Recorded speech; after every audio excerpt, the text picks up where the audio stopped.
Chapter 537. His Majesty sucked in a deep breath, his expression grim.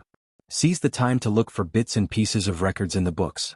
I thought that this incident was still the Four Seasons Tower's doing and that the ultimate goal was to force the survivors of the Nine Supremes to show themselves and target them, but now it seems that my judgment was wrong. The target this time might not be the Nine Supremes but Yutong itself. Marquis Yun was a smart man as well. Many thoughts popped into his head at once. Both of them were enlightened at the same time, and their search for the secret records sped up. Then Yun Yang, are you sure he's not Supreme Cloud? His Majesty asked abruptly. The Emperor of Yutong was still worried about this matter. The topic had long passed but it was now brought back whether it was intentional or not. I'm sure he's not. He's really not. Marquis Yun said seriously, I'll use our father's name as a guarantee this time. I've checked carefully and confirmed that he's not Supreme Cloud. His Majesty was extremely disappointed. If that's the case, things will be troublesome. It's not easy to find a more definite suspect. The topic ended there. When Supreme Cloud brings my grandson here, I'll leave the child with you first. His Majesty said matter-of-factly, I initially planned to leave him with old Marshal Chiu, but old Chiu is unconscious now and we don't know when he'll regain his consciousness. The original plan is inconvenient, so I'll leave him with you first. Your place is safe and stable enough anyway, especially convenient for the child to build his foundation. Marquis Yun opened his mouth and said, It's easy to leave him with me, but how do I announce his identity to the public? His Majesty looked at him strangely. Royal eldest grandson. The eldest prince's son, the direct descendant of the royal bloodline. Is there still a need to hide this? Marquis Yun was instantly enraged and cried out in grief, You Peza, how vicious you are. You didn't release a child for me, you released a volcano for me. I don't object to you letting him return to his ancestry, but what do you mean by leaving him with me after that? Aren't your sons going to use my Marquis's mansion as a battlefield? His Majesty's gaze was icy. That's exactly what I want to see. Marquis Yun was exasperated. King plotting against me like this, was it also arranged by my father before he passed away? His Majesty looked at him meaningfully and said, You speak as if you can change the blood vessels in your body? Marquis Yun was infuriated, overwhelmed with grief and indignation. I'm the younger one and should be taken care of. Why am I always cleaning up after you? How could there be such logic in this world? You said that an elder brother is like a father. Is this what you mean by an elder brother is like a father? His Majesty straightened up and said seriously, Yes, an elder brother is like a father. As a younger brother, shouldn't you be as filial to your elder brother as you are to your own father? This is the nature of human relationships. Marquis Yun's eyes bulged as he prostrated himself on the ground. Boss, an elder brother is like a father. How can human nature be explained this way? His Majesty guffawed and said seriously, Xiao Yao, this matter concerns the heritage of our bloodline and the greatness of the royal family. It also concerns the wish of our Yu family's ancestors. Brother, you must help me. He sighed and said, I wouldn't be at ease if I placed the child anywhere else. Only by placing him in your residence can I be at ease. There are many experts in your residence, it's safe. Just like you said, no one can stop you from doing anything in the whole of Yutong. Other than your residence, there's no safe place in the whole of Yutong. Even if the child were to be brought into the palace and placed by my side, I wouldn't be at ease. If that were to happen, the child might die in less than 3 days. Can you bear to see that happen? The child is my biological grandson and also your grandnephew. Marquis Yun could not help falling silent. He had to admit that His Majesty was speaking the truth, a truth that he had to acknowledge as well. Even though he was the emperor who ruled over the world and held the power of life and death in his hands, he still could not protect the child's safety even in his palace. Starting from this topic, the two brothers suddenly fell silent. Amidst the silence in the room, everyone could feel that a storm of blood was brewing bit by bit. At least 80% of the inevitable storm of blood would come from the bodies of the royals. I found it. Take a look and see if it's this. Marquis Yun grabbed a tattered animal skin book. Just by looking at the material of the book, one could tell that it was an item from many years ago. His Majesty moved his head closer to take a closer look. The School of Kismet State. Rumor has it that there's a mysterious school in the Tianshan continent that controls the rise and fall of the world. Almost every 1,000 years, its successor will appear and roam the martial world.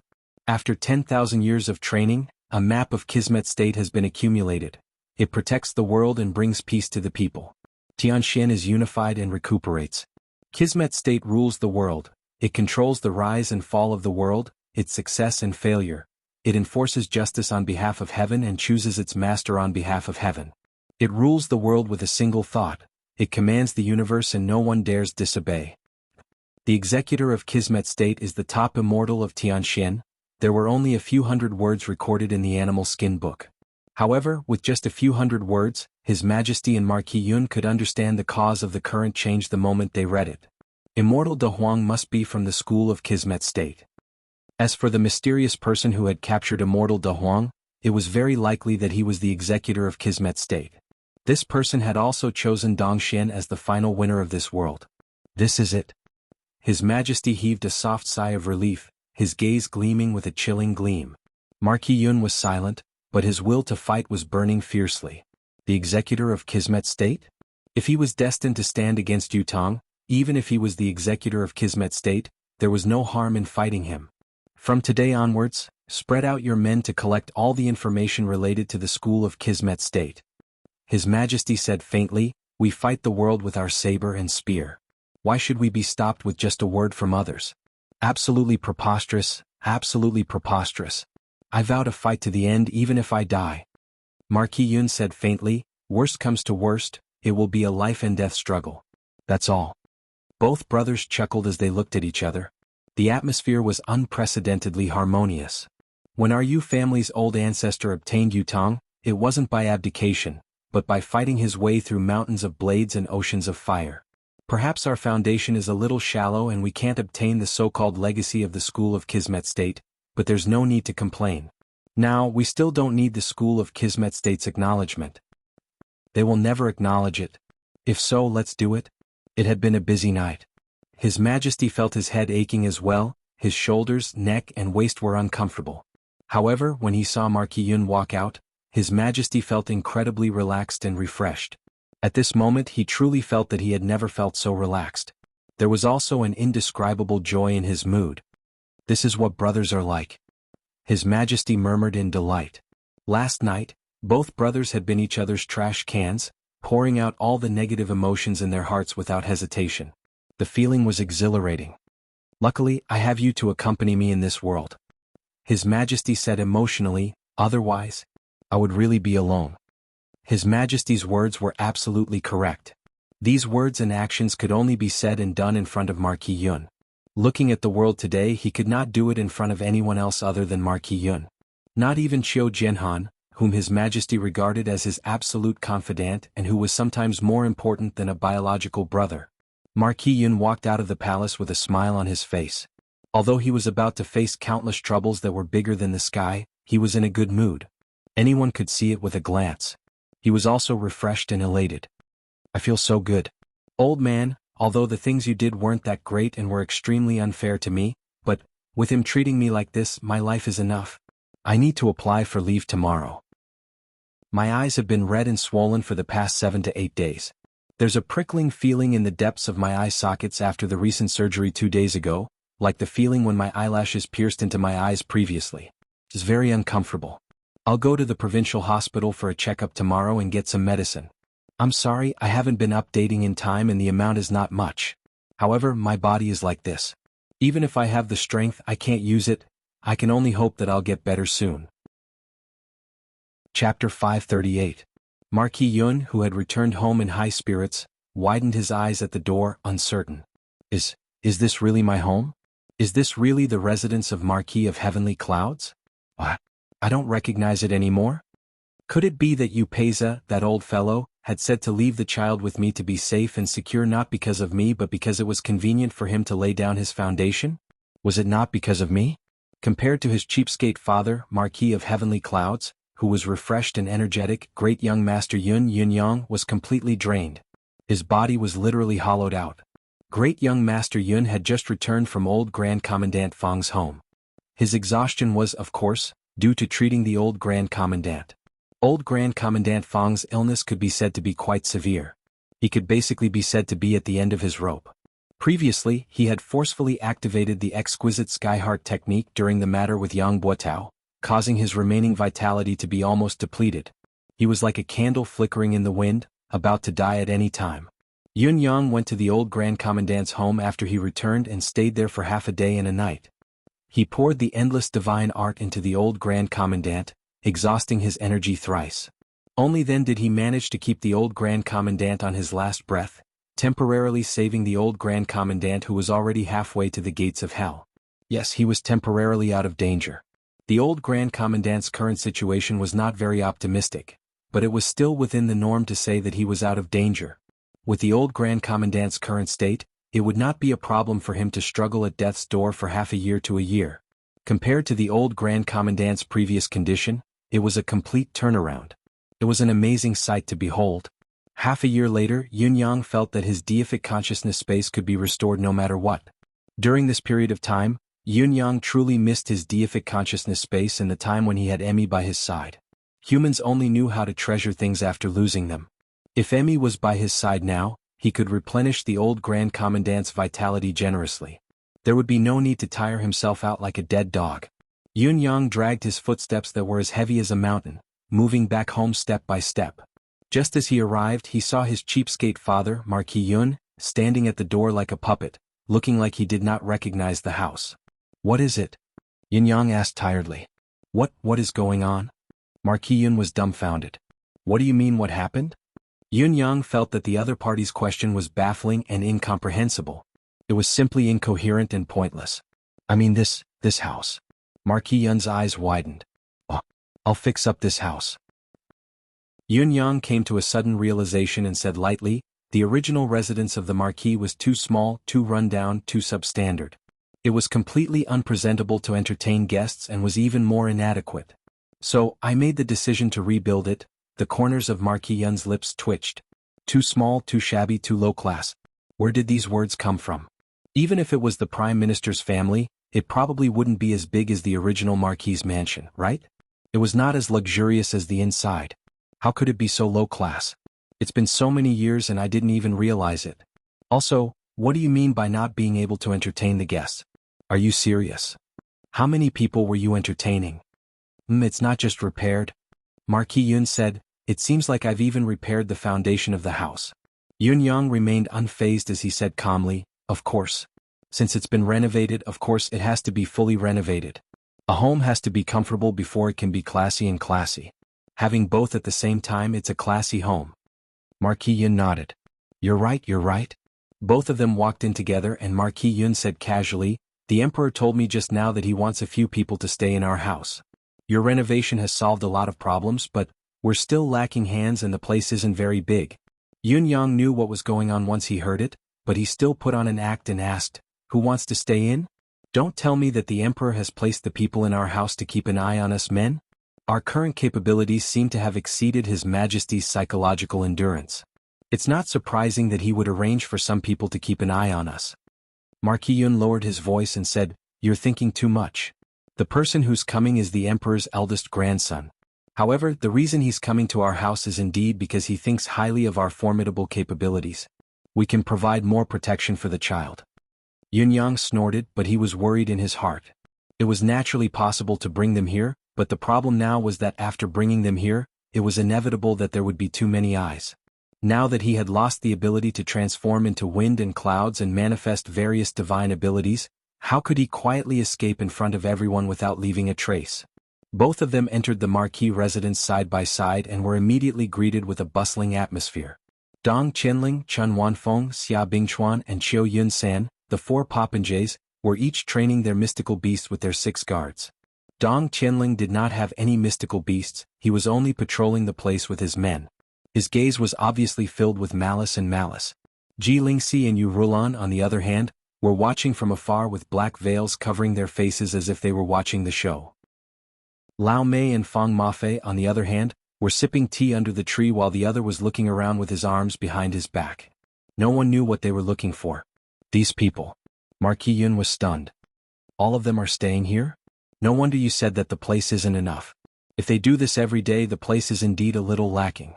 Yun Yang was stunned as well. He took 2 steps forward in exasperation and said, "I say, the 4 of you, stop it. The war is over and there's nothing else to do. Why are the few of you still here?" "Boss, we've decided." The 4 young masters turned their heads at the same time, their expressions solemn. The few of us are not going home. We will stay here with you and follow you to do something earth-shattering. We will write a legend and create a legend." Yun Yang was stunned, unable to recover for a long time. "Boss, what you told us the last time was truly profound and thought-provoking. We've remembered it all. After a difficult mental struggle, we've decided to stay and accompany boss all the way." Dong Qianling puffed out his chest and said vehemently, "We won't be the family's parasites anymore. We want to have our own careers." Yun Yang's expression was strange. "I see that all of you don't want to be the parasites of your families anymore and have all come here to be parasites. Is that what you mean?" "Sai boss, how can you say that?" Chiu Yun-san stepped forward and smiled. "We're willing to be boss's right and left arms, to charge and break through the enemy lines and be invincible. The brave are fearless. Not only are we obedient, we don't need to be paid either. We're very sensible." Dong Qianling said, "Even if boss is really short on cash, you can just tell your lackeys and we'll go get the money right away. You can have as much as you want. Our skills aren't something the so-called experts in Tiantang City can compare to now. We can even call ourselves experts now."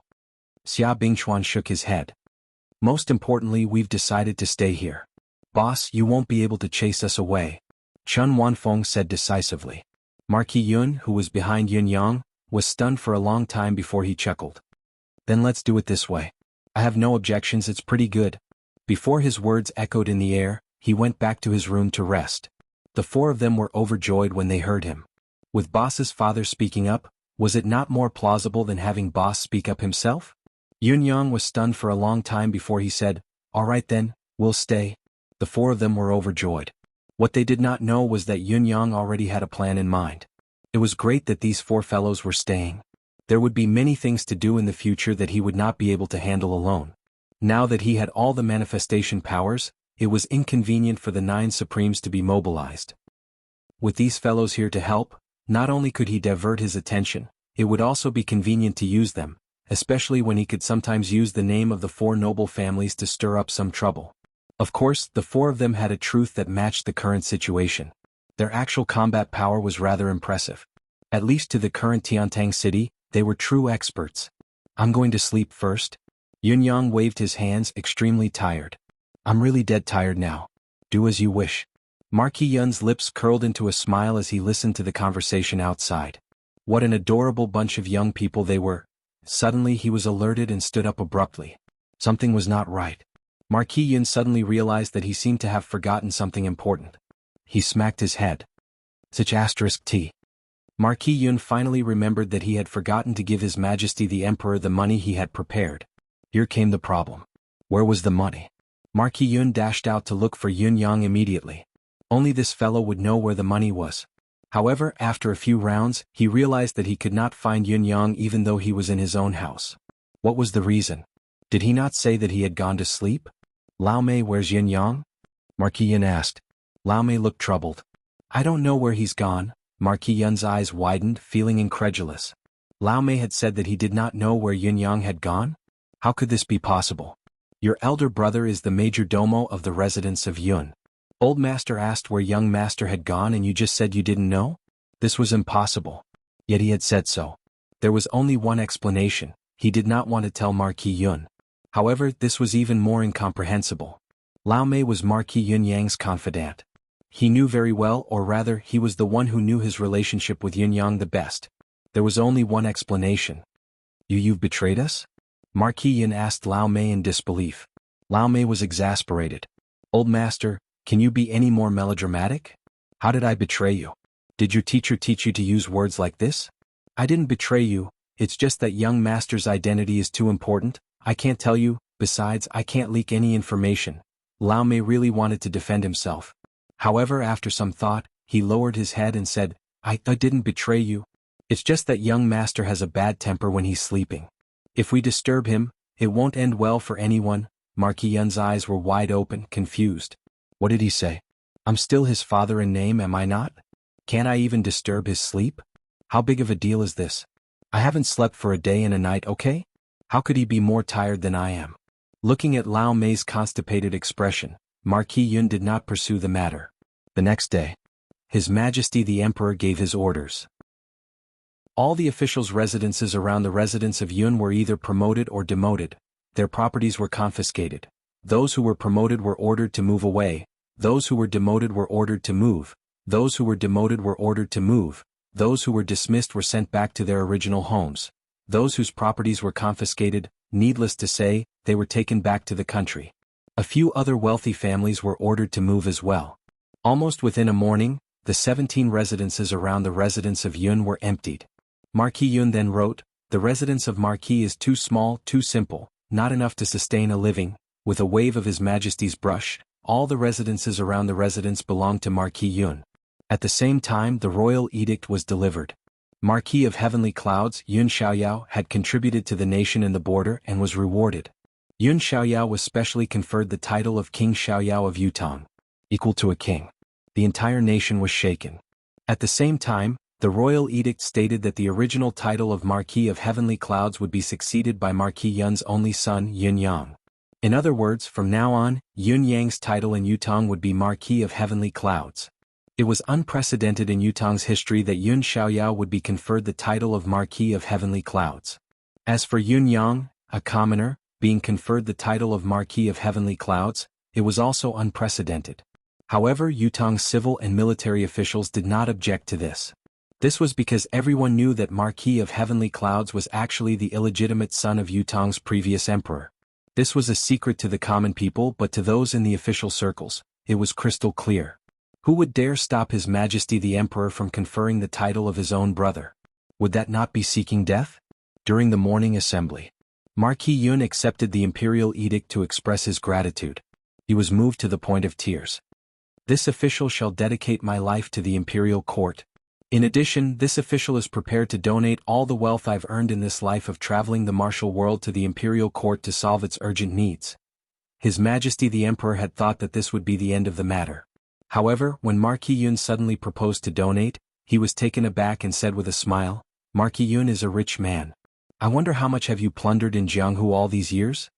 When the civil and military officials heard this, they immediately lowered their heads and didn't say anything. How much have I plundered and how much have I plundered were two different things. One was illegal while the other was permissible. There was the word permissible. His Majesty the Emperor had given his permission. Who dared to say no? Marquis Yun said humbly, "It's just a small amount of property, hardly worthy of the Grand Hall." His Majesty picked up a cup of tea leisurely and took a sip. He said with a smile, "King Yun, you don't have to donate all of it. Half will suffice." Yun Xiaoyao said, "This official has earned a total of 127,890,000 silver taels. I'm willing to donate all of it to the imperial court to fill the national treasury." His Majesty the Emperor spat out a mouthful of tea and coughed, his face flushed. Puff puff puff. The eyes of the civil and military officials almost popped out of their sockets. "How much? My ears aren't damaged, are they? 127,890,000 silver taels? How did Marquis Yun get so much money?" His Majesty coughed until he was almost out of breath. Suddenly he slammed the table. "Yun Xiaoyao, where did you get so much money?" Marquis Yun replied respectfully, "Your Majesty, this is what this official has earned through hard work. It's only been this small amount all these years. Your Majesty need not ask further. There are some things that cannot be brought to light." The officials lowered their heads and snickered. Amassing a total of 120 million silver taels in these few years was not just any ordinary shady business. If it had been through the proper channels, the national treasury would not have been able to collect so much money. However, His Majesty the Emperor seemed to understand immediately. "If so, I won't ask further. Someone bring all of Marquis Yun's donations into the national treasury." Everyone was happy. Bringing it into the palace treasury and the national treasury were two completely different things. Bringing it into the national treasury was for the royal family's use. Bringing it into the national treasury was for the Ministry of Revenue. In other words, everyone could spend it. Therefore, His Majesty the Emperor was overjoyed and so were the officials. Finally, they did not lack money to do anything. At the same time, the newly appointed Marquis of Heavenly Clouds, Lord Yun Yang, had arrived at the small village surrounded by mountains. The first to receive him was Whitey 4. Its snow-white body rushed into his embrace like a bolt of lightning. Yun Yang hugged Whitey 4, overwhelmed with emotions. Whitey 2 and Whitey 3 were still in his deific consciousness and could not be seen. Now, then Bauer appeared. "Uncle?" The childish cry made Yun Yang forget everything else. "Sister Li," Yun Yang said, I'm here to bring you back. Liang Qiu was pleasantly surprised. Thank you, young master. Yun Yang had come in the same attire as the last time, but what troubled him was that he had not concealed his original appearance the last time he had come. He had not thought much of it back then.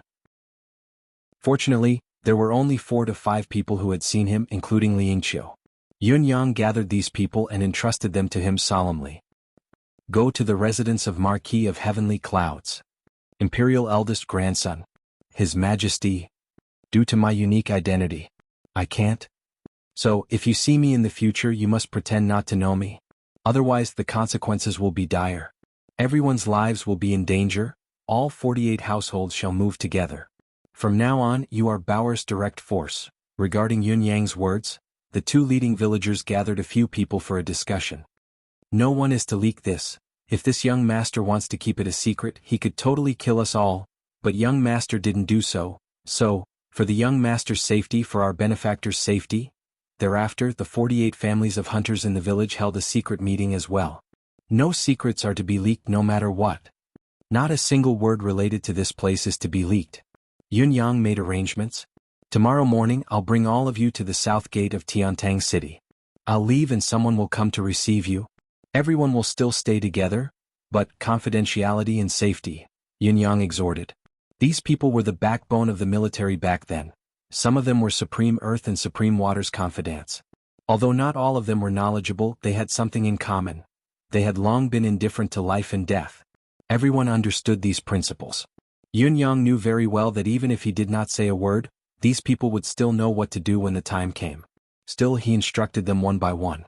On the same night, the entire village was mobilized. Then all of the houses in the small mountain village were not damaged by anyone.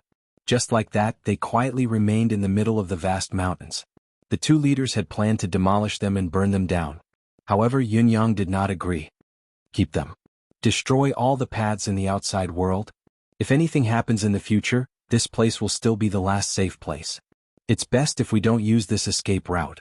But if we do, it must be foolproof. Everyone was convinced of Yun Yang's plan. On the morning of the 4th day, Yun Yang brought his men to the outskirts of Tiantang City. After settling down, Yun Yang looked around to make sure that nothing was amiss. He then left immediately. It was in the afternoon of the same day. Old Marshal Qiu's residence suddenly received a secret letter. He has arrived at the south gate. Welcome him quickly. Old Marshal Qiu was unconscious, but old Mistress Qiu had no idea what was going on.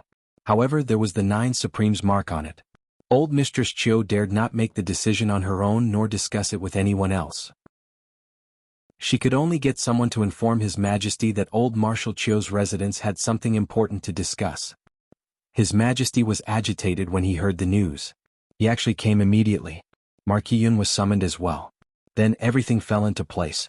Marquis Yun personally brought Feng Mafei, Bai Yixue, and a few guards of the 4 noble young masters out of the south gate to welcome Bauer and his entourage. It was already night when they arrived at the residence of Yun. That night, the residence of Yun held a grand banquet. In the name of celebrating Marquis Yun's victorious return, the lights were brightly lit and delicacies were served like flowing water. His Majesty had come to celebrate and participate in the banquet. Everyone knew that Marquis Yun was His Majesty's half-brother, but it was not surprising. Bauer? His Majesty carried the little child, looking at the features that resembled the eldest princess, and hugged him tightly in his embrace, tears rolling down his cheeks. Chapter 539. He did not want to apply for annual leave so early, but he had no choice. He went to the provincial hospital for a checkup yesterday. At the bottom of his eyelids, there was a layer of small bulging spots similar to granulation. It was very small, but there were many. Only his right eye had them, not his left eye. But his left eye and right eye were both red. It was especially obvious during the surgery. He was scolded by the doctor. After the surgery, the removed part was prone to lesions. Long-term exposure to computer radiation increased eye fatigue. Now there was inflammation similar to macular lesions. This disease could easily cause keratitis and keratopathy. I'm scared. He took a lot of anti-inflammatory medicine and 4 big bottles of eye drops. 8 drops a day, 8 times. He lay flat on both eyes. He could not close his eyes. According to the doctor, 2 drops for each eye at a time. After applying the eye drops, he did not blink. He had to keep his eyes open until tears came out. He wanted to apply for leave. But it was not right to apply for leave without updating. So since last night he thought about all the trivial plots during this period of time. He squinted his eyes and lay next to him. He dictated and let his wife type. After finishing this chapter. Then he applied for annual leave from everyone. At the same time he would take care of his eyes during the annual leave. To be honest, he did not want to apply for leave. Previously he had pretended to be pitiful, acted cute and lied to apply for leave for himself. But he knew that the readers would not care and he would not lose anything. The more he applied for leave, the more it would affect him. He would only harm others and himself. But this time he really had no choice. He estimated that he would have to use the eye drops until the 10th of the first month. He would have to take the internal medicine until the 7th of the first month. If there were no accidents. On the 8th of the first month he would resume normal updates. After writing for so many years, he had never applied for leave that made him feel so conflicted and uncomfortable. It was true. In the past, when he applied for leave, he could at least relax for a few days. But this time he regretted it. After the surgery he should have rested for at least 10 days, but he could not help it and kept updating.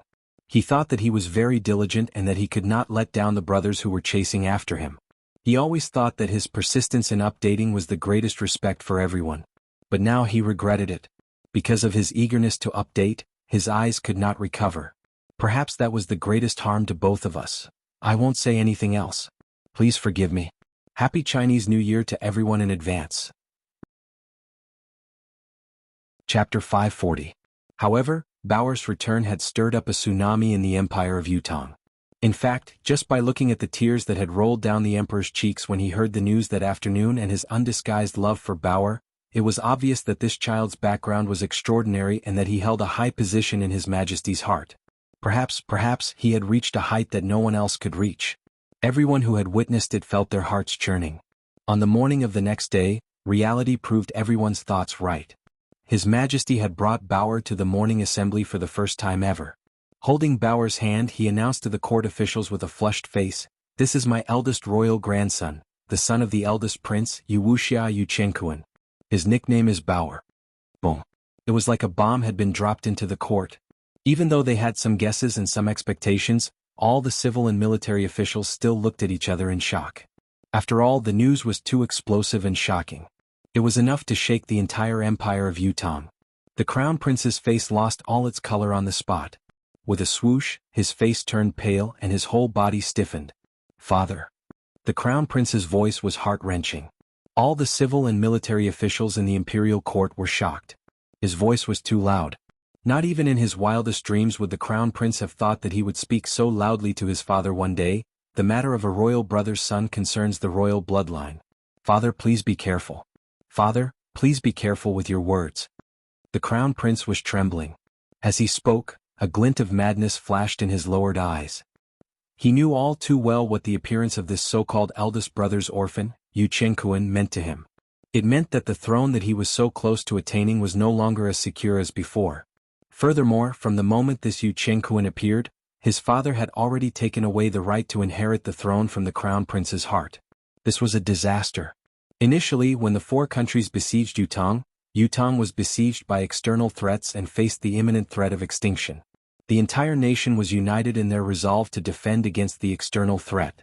However, as Dongxuan's Han Sanhe invaded and even broke through the eastern border, the fortress of resilience, the situation took a turn for the worse. The crown prince had secretly gathered his advisors to plan to cede land and negotiate for peace. As long as Yutong did not really fall, he could still ascend the throne. Even if he had to cede a lot of land, it would still be advantageous. However, with the reappearance of the 9 Supremes and the reversal of the war, they had dealt a heavy blow to Dongxian and even forced Han Sanhe to his death. The siege of the four empires had been broken and Yutong's external threat had been averted. His Highness the Crown Prince was overjoyed. After this war, all four empires had been severely injured and would need at least 8 to 10 years to recuperate. Yutong's greatest enemy, Dongxian, would not be able to recover without at least 20 to 30 years. Such a situation was exactly what His Highness the Crown Prince was most pleased to see. His Highness knew himself best, he knew how capable he was. His Highness was well aware of his standard. Opening up new territories and expanding territories was not something he could do, but if there were no external threats and he could only defend himself, he could still do it. Was this not the current situation? Not only were the four empires heavily injured, Yutang itself had suffered great losses and needed a ruler like him to defend himself. But now, everything was clearly under his control, and he was only left with the final step of inheriting the throne. But now, another wave had arisen, and it was such a huge wave that it was enough to drown him completely and crush him into pieces. Be careful with your words. The emperor smirked coldly and said faintly, "This concerns the royal bloodline. I will, of course, be careful with my words and actions. Crown Prince, what do you really want to say? Is it the throne or the royal bloodline?" His Majesty's words were a little harsh. Moreover, it was a direct rebuke, leaving no leeway at all. The Crown Prince was trembling. The royal bloodline is not a child's game. There is no room for doubt. It could not be helped. This was the only way the Crown Prince could think of to deny the child's identity. He could only go all the way. His Majesty was enraged, his palms slamming on the armrest. "So it's a child's game that I want to acknowledge my grandson? My own grandson, the eldest grandson of the Emperor. A child's game? Do you think I'm a child's game?" His cold gaze slid past the Crown Prince's face and slowly turned to the civil and military officials. His voice was cold as he said, "I wonder who else thinks I'm a child's game?" His Majesty's wrath was about to spill out at this very moment. This oppressive feeling caused all the civil and military officials in the imperial court to almost be unable to breathe. However, everyone knew what this meant. It meant the throne. It was not just significant, it was extremely significant.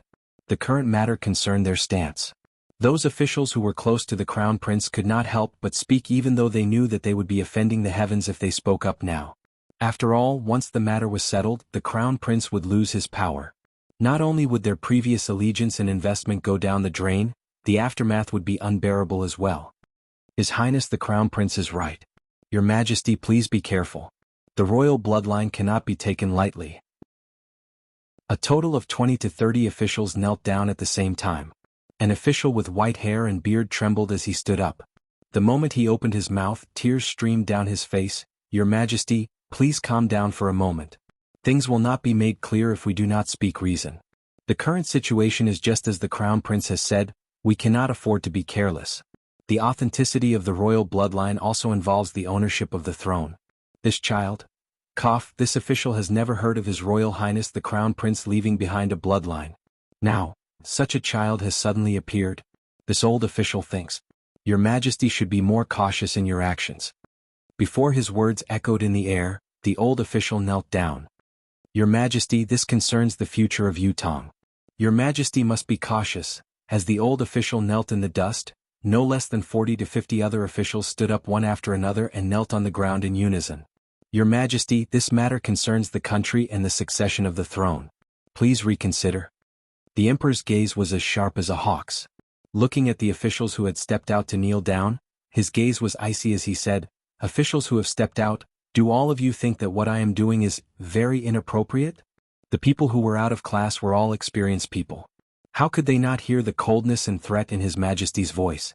Everyone's heart could not help but tremble. They all knew that once they gave an affirmative answer, it was equivalent to completely offending His Majesty. However, they were already riding on a tiger's back. It was difficult to escape. Moreover, as the saying goes, the law does not punish the masses. Currently, there were around 70 to 80 ministers who came out to admonish the Emperor at the same time. Even His Majesty the Emperor had to be cautious. He couldn't denounce such a large group of ministers, especially when the situation had just stabilized. "Your Majesty, please think twice." The officials spoke in unison, their voices loud and clear. "Good, good, good." The Emperor shouted 3 times, each louder than the last. He said coldly, "You are all my good officials. My good Crown Prince. You are truly dedicated to the country and have no other thoughts. You are courageous and loyal, and you advise us bluntly. Truly good." Many of the officials could not help but blush when they heard the Emperor. "What about you? What do you think?" The Emperor looked at the other officials who did not speak and said calmly, "Why are you not saying anything? Do you also think that what I am doing is inappropriate?" Wu Lai, the Minister of Justice, stepped out and said, "I have no opinion on what Your Majesty has done. What Your Majesty has said is indeed a matter of the royal family, but it is also a family matter to Your Majesty. It is just a reunion between grandfather and grandson. Just this point alone, I do not have the right to say anything. Moreover, to say something disrespectful, Your Majesty has recognized this grandson, but I do not feel anything towards it. On the other hand, if your majesty does not recognize this grandson, it does not matter to me." At this point, the emperor had already squinted his eyes in satisfaction. However, this stern and upright official obviously felt that he had not said enough. He actually continued, "I am just an official. I am just doing my duty and doing my job well.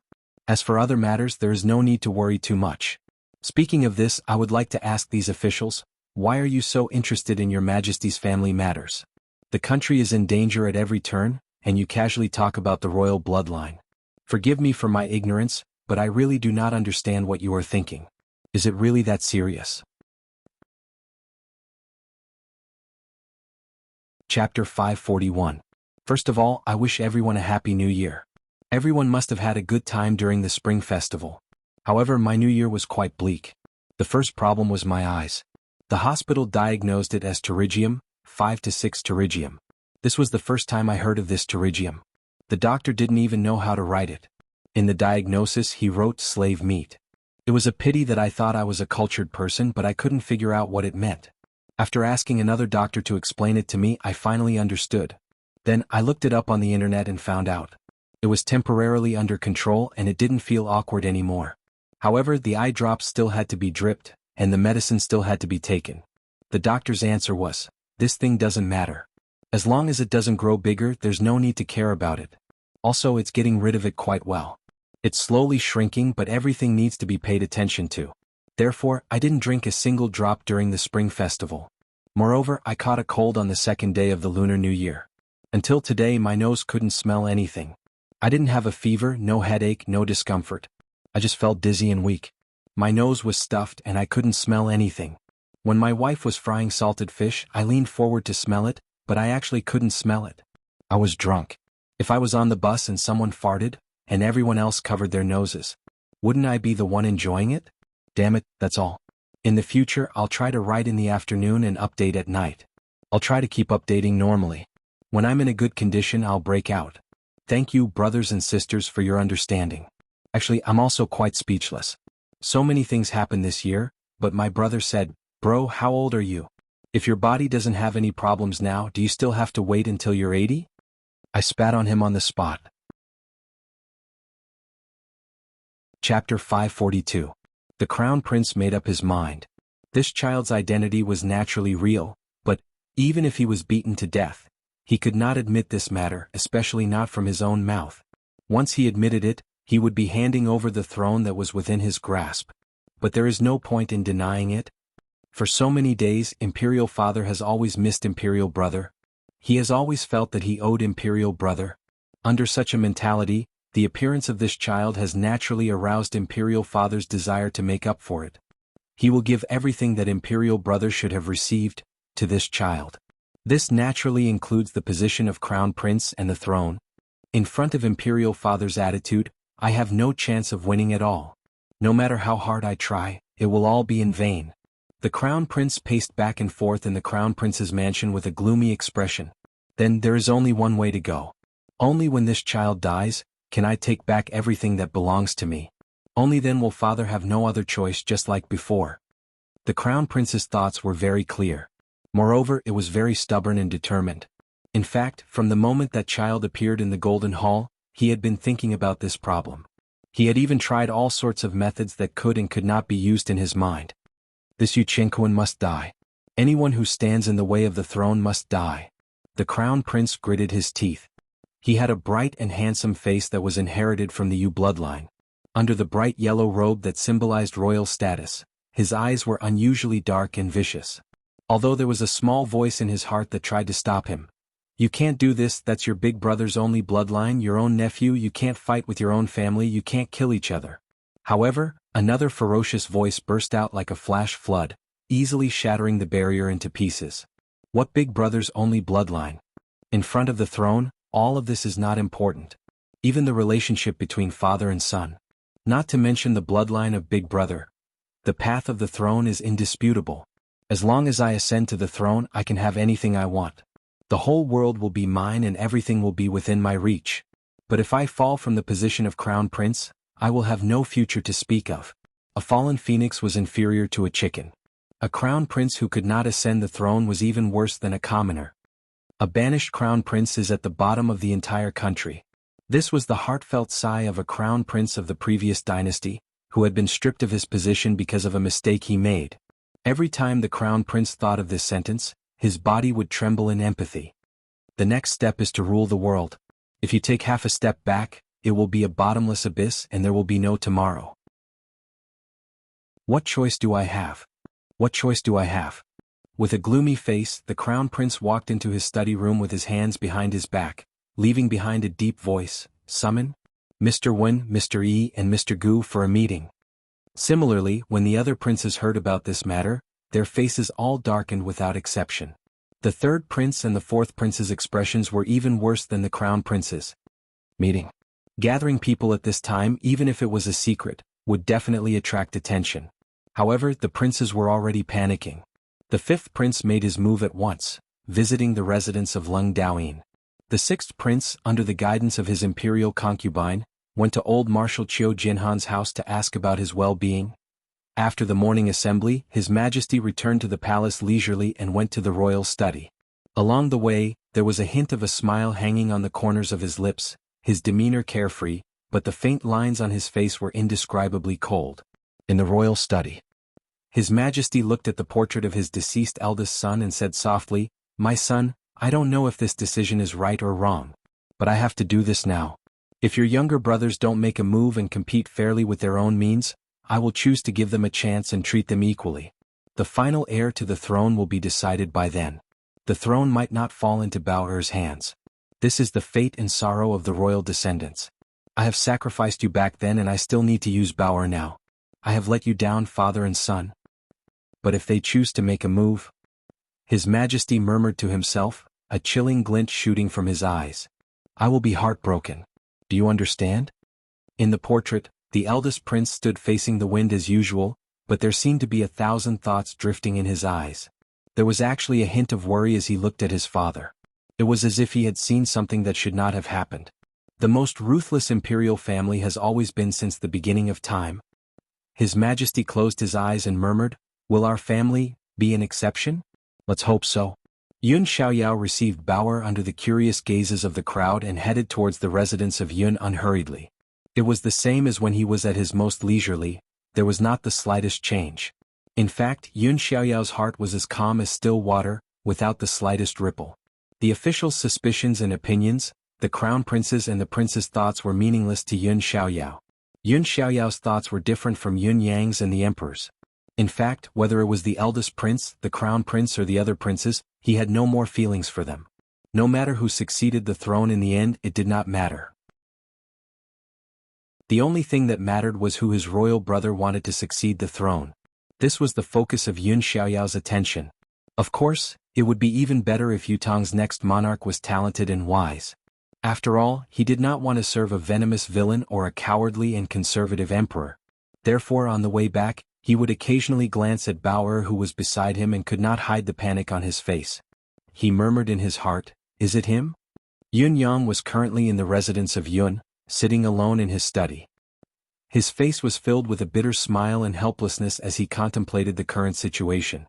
What Yun Yang needed to solve the most right now was none other than the issue of his true identity. The crux of this problem, or rather the crux of it all, was Bao-er. Adults could control their words and actions to a great extent to avoid the possibility of being exposed, but children did not possess such an ability. How could they hide their impending first meeting? His cheapskate father, Marquis Yun, was a sly old fox. He would definitely find clues in this meeting. As long as there was a sizable flaw, it would not be difficult to uncover the secret that he desperately wanted to hide. Yun Yang chuckled bitterly, but he could do nothing about it. He realized that there was no room for him to hide anymore. He could only face it head-on. Actually, Lao Mei's attitude towards him was already a sizable flaw. It was only because Marquis Yun could be sure that Yun Yang bore no ill will towards Yutong and the Yu royal family that he had turned a blind eye to it. Now all he had done was reveal the truth. Was that it? Just as he was thinking, deliberating, and consoling himself, he heard an expected voice from the door. "His Highness has returned." Chapter 543.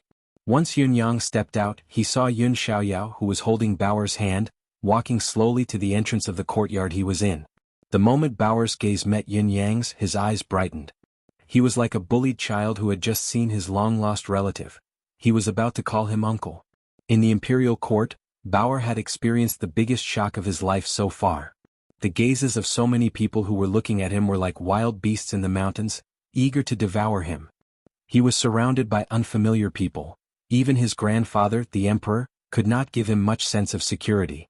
The only one who could make Bauer feel safe was this uncle. Now he had finally met him again. At this moment, Bauer almost wanted to cry in the heart of the little child.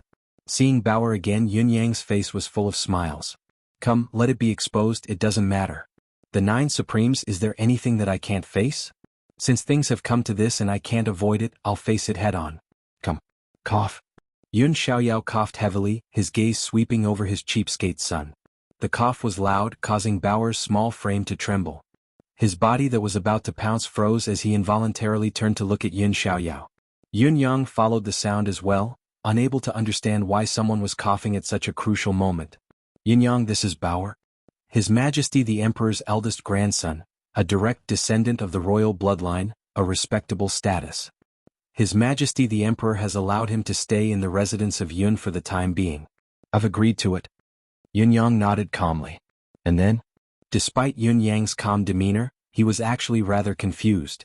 He pondered over what Marquis Yun meant by this. What was the deeper meaning behind it, or what was he trying to do? This had already been said once, had it not? Then it's about the follow-up of taking care of His Highness the Emperor's eldest grandson. It's just that I'm getting on in years and my energy has been greatly depleted from the previous battles. Comforting a child like this is the most exhausting. I definitely can't do it. So from today onwards, Bauer will stay here with you. You will be responsible for teaching him. However, I'm warning you, this child has a respectable status and will be of great use in the future. Even if you're his uncle in name, you can't neglect him in the slightest. If you really lead him astray, no one will be able to protect you. I'm telling you this first, you must be aware of it. Yun Xiaoyao continued to speak with a solemn expression, full of a condescending attitude. Yun Yang, on the other hand, widened his eyes.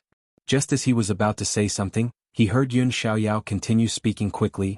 Let me say it again. This child's identity is truly honorable. No mishap is allowed to happen to him. We can't afford even the slightest mishap. Do you understand? Yun Yang sucked in a deep breath and said, I understand. What then? Marquis Yun looked at him meaningfully and said, since you understand, that's great. Then it's all up to you. He then turned to Bauer and said kindly, Bauer, this is my son, your uncle Yun Yang. Isn't he handsome? Very pleasing to the eye, right? He takes after me in this. Bauer blinked and said childishly, yes, Uncle Yun is really handsome, really good looking. Obviously, the little fellow had quickly calmed himself down after the initial excitement and recalled his aunt's reminder. You will stay with Uncle Yun from now on. You must listen to Uncle Yun, understand? Yun Xiaoyao instructed gently. All right.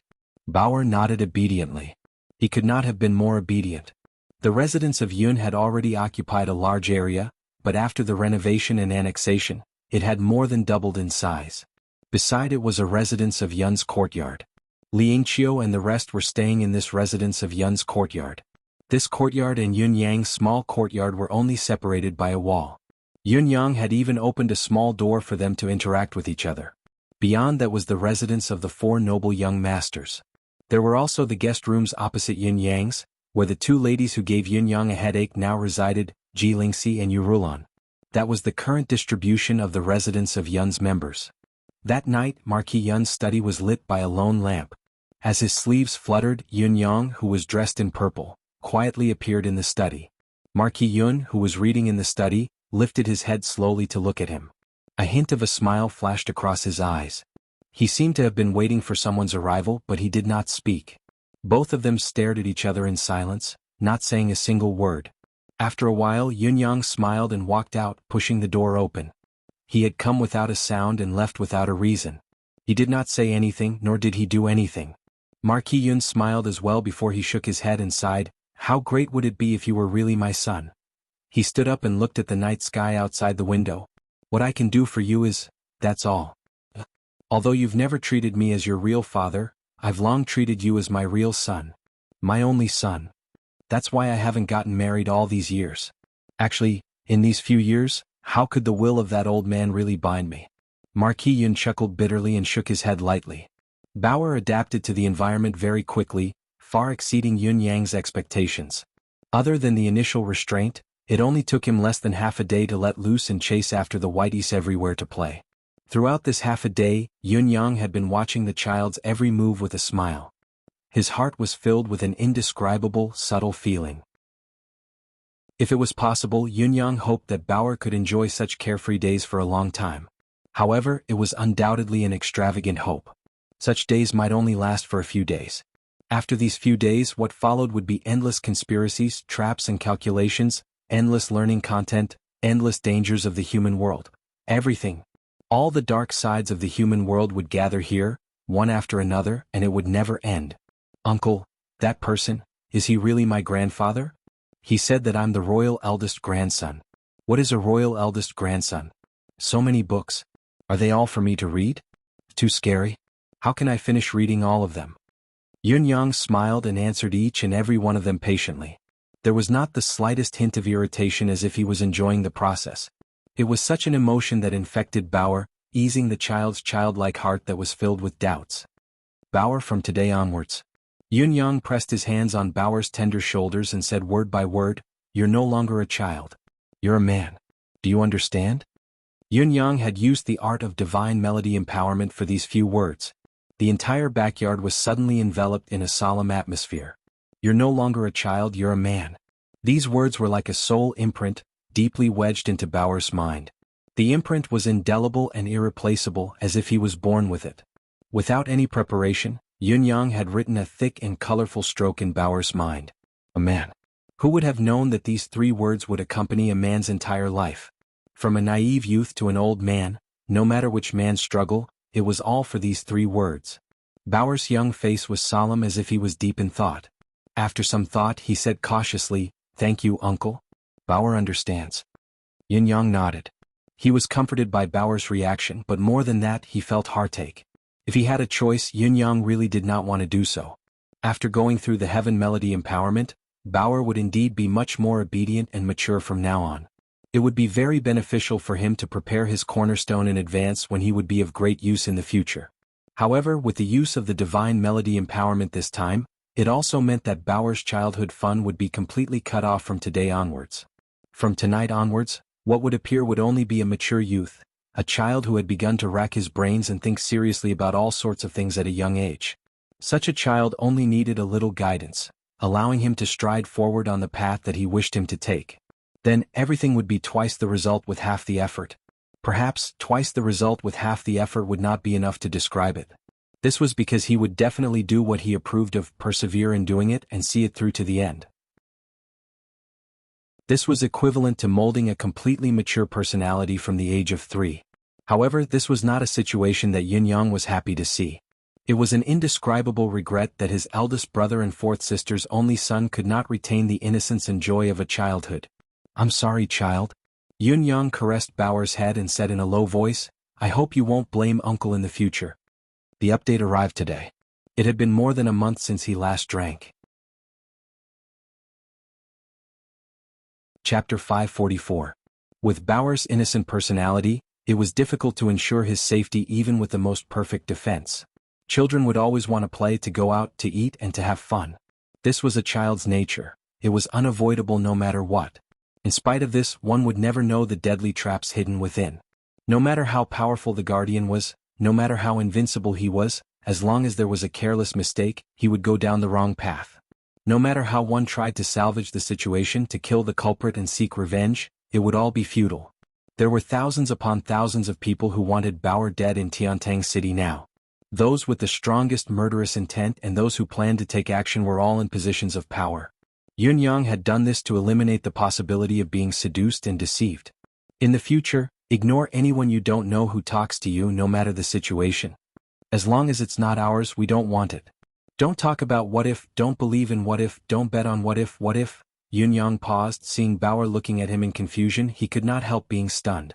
He then called Liang Qiu over. After saying a few sentences, Yun Yang realized that he seemed to have said too much, far beyond Bauer's understanding. He wanted to explain it in simpler terms, but he was at a loss for words. Instead, he asked Liang Qiu to supplement or translate Yun Yang's words so that Bauer could understand.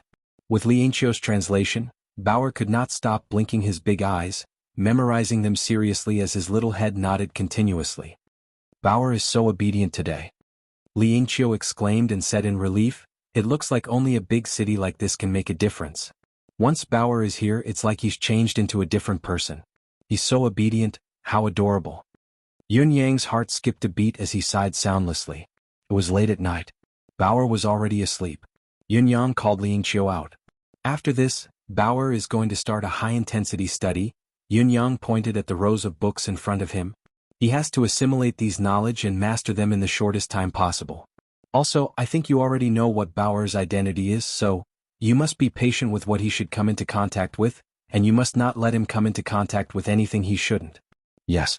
Li Yingqiu's eyes flashed with fear, but there was also an indescribable excitement. Yun Yang looked at the lady in front of him, his gaze unwavering. After a long time he continued, "Do your best and you will have everything. Do you understand?" Li Yingqiu's body trembled as she replied, "I understand. Thank you for your reminder, young master." Yun Yang dismissed her with a wave of his hand, but he did not rest. Instead he paced slowly in his study. Who was Yun Yang? How could he not see the change in Li Yingqiu's mentality? It was a huge psychological change of a person who had no desire for life but suddenly realized that she could aspire to the pinnacle of the world. At such a time, how could Li Yingqiu's mentality not change at all? However, Yun Yang allowed such a change to exist. In fact, anyone who had encountered such an encounter would have their emotions rippling endlessly. It would be abnormal if they were truly indifferent. With this change, it would make Li Yingqiu even more passionate about power, and thus, even more concerned about Bauer's safety and Yun Yang's instructions. She knew very well that she had to listen to Yun Yang at least for the next 10 years. She had to listen to him without the slightest bit of disobedience. Otherwise she would be killed like mowing grass. The most abhorrent thing in this world is human greed and desire. Yun Yang murmured, but the most adorable is also, I love human greed and desire the most. That's why I've never been a good person. Luckily I'm not. It was the same night that Bauer moved into the residence of Yun. It was midnight. Someone had snuck into the residence of Yun, intending to do something wrong. It was a pity that before the person could find out where Bauer was staying, he had already encountered someone. A person dressed in snow-white robes with a cold expression. It was Baishua. There was no nonsense, not even a few words. Everything was over with a light flash of sword light. With Baishua's current cultivation base, there were only a handful of people in the entire Yutong who could withstand a single strike of his sword. This was a small test of his skill, but it was truly like killing a chicken with a butcher's knife. The next day, looking at the assassin's corpse in the yard, Marquis Yun's expression was indifferent. With a wave of his hand he said, "Send the corpse to the Board of Punishments. Don't bother about anything else." There were already people from the palace waiting at the gate. The teachers responsible for the prince's education had been sent over by His Majesty the Emperor. Yun Xiaoyao took a look at them. Each of them was a highly respected and knowledgeable person. In addition, these people had a common trait. They were all impartial and peaceful. It looked like His Majesty the Emperor had put in a lot of effort in selecting talents. "This prince will take a look at your preparations first," Yun Xiaoyao said. "His Majesty has strict requirements for the eldest grandson's homework progress. There can be no mistakes." As he spoke, he pulled a few people aside, obviously to give them a secret lecture. After all, there were some things that could not be said in public. Other than that, there was another reason, to give Yun Yang some buffer time. He did not know how Yun Yang's preparation was going. No matter what, Yun Xiaoyao had to give him enough time that he thought was sufficient. The entire capital city was shrouded in dark clouds. Countless plans were being carried out in the dark. The residence of the crown prince, the residence of the third prince, the fourth prince, the fifth prince, the sixth prince, the residences of the princes, the residences of the prime minister, the grand tutor, and other high-ranking officials. The residences of the Lung family, the Chiu family, and other famous generals. There were also a few noble families that had been living in the city for decades, even centuries. These forces, these mansions, almost everywhere, there were secretive people going in and out, looking like they were in a hurry. Everyone wore a grim expression. No matter how hard they tried to hide it, they could not relax. Someone with sharp eyes recognized that some of His Majesty's imperial guards had also appeared in Tiantang City in disguise. With this additional layer of knowledge, the atmosphere in Tiantang City grew even stranger. His Majesty the Emperor had been very busy during this period of time. Every day he had to deal with matters such as rewarding the generals and soldiers, rewarding them according to their merits, settling the injured soldiers and comforting the deceased. He was completely devoted to these matters. It was as if he was completely unaware of the undercurrent in the capital city because of this. He was not even concerned about it. In spite of this, those who truly understood His Majesty's thoughts could clearly see that while His Majesty dealt with the affairs of the nation in his most energetic state every day, his temper had become much more violent and his way of doing things had become much more extreme. Based on Emperor Yu Pei's administrative skills in the past, most of the officials who were obviously absent-minded and had ulterior motives would be lifted high and lowered lightly. He would use both kindness and authority instead of extreme measures. However, during this period of time, whenever an official was found to have made the slightest mistake in dealing with administrative matters, he would reprimand them mercilessly. He would often dismiss them from their posts and banish them from the court, never to be rehired again. Even when he was resting occasionally, his gaze that was focused on the void before him would still flash with a sharp, murderous intent. However, even those who understood His Majesty the most did not truly understand the sorrow in His Majesty's heart at the moment. Previously, when the four countries had laid siege on Yutong, it was as if Yutong was going to be annihilated. Millions of generals and soldiers had charged into the front lines and were buried on the battlefield. Now that the war had ended, it was time for the generals and soldiers to be rewarded according to their merits, settle their families, reassure the loyal souls, and win over the hearts of the people. This was the right intention, the right thing to be done. There was no doubt about it. To the generals and soldiers, this moment was even more important than the moment when they had died on the battlefield. This was because the merits of their lifetime would be determined today. Everything that had happened today concerned the families they missed the most in the battlefield at the border, their future lives, their continuation, and so on. It was the most important thing. Everything else should be compromised for it. However, even at such a time, at such a critical moment, his sons, the princes, were all indifferent, as if this matter did not concern them, hanging high up in the air. There were also many civil and military officials who seemed to have lost their souls. They were only concerned about the succession of the throne and who would be the rightful owner of the throne. Indeed, that was where their future interest lay. How could the orphans and widows, the orphans of the martyrs, be more important than their future plans? They are all unscrupulous and unscrupulous, shameless and insane. His Majesty the Emperor thought to himself. As he looked out the window, another troubling thought came to him. Didn't the people from the school of Kismet State say they're coming to find me? Why isn't there any news until now? It's better to settle this as soon as possible. If it's delayed for too long, there might be more changes. Sai, I'm not in charge of this. I can only take it one step at a time. Early this morning, a man dressed in white stood on top of a tall mountain outside Tiantang City. He was surrounded by clouds and mist, as if he was riding on the clouds, aloof from the world. The man gazed at Tiantang City from afar. After a long time of observation, his frown deepened. It's really strange, he murmured to himself. Chapter 545. The man dressed in white frowned. The Empire of Yutong? Where did this nation get the aura of conquering the world? Even when the country was founded hundreds of years ago, its luck was not as strong as it was now, and it had never been recognized by the heavenly axiom.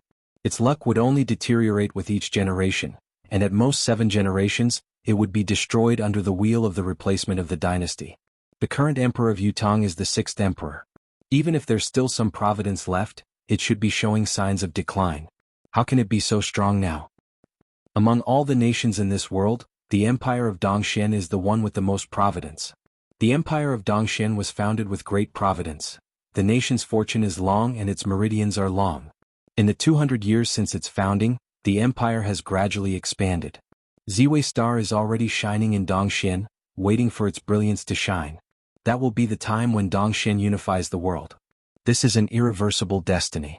Even in terms of manpower, resources, wealth, and national power, the empire of Dongxian is still the cream of the crop in this world.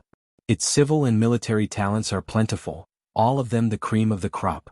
It possesses the power to conquer the world. That's why the school issued the state dictum. To acknowledge Dongxian as the ruler of the world, it's to accept destiny and follow the natural order. Yet, why has the weather fallen into unprecedented chaos now? Dongshuan's sure-win battle has actually been defeated? Dongshuan's temporary defeat is still acceptable, but why is the weather in chaos now? A few years ago, the residents of 9 Supremes suddenly descended into this world.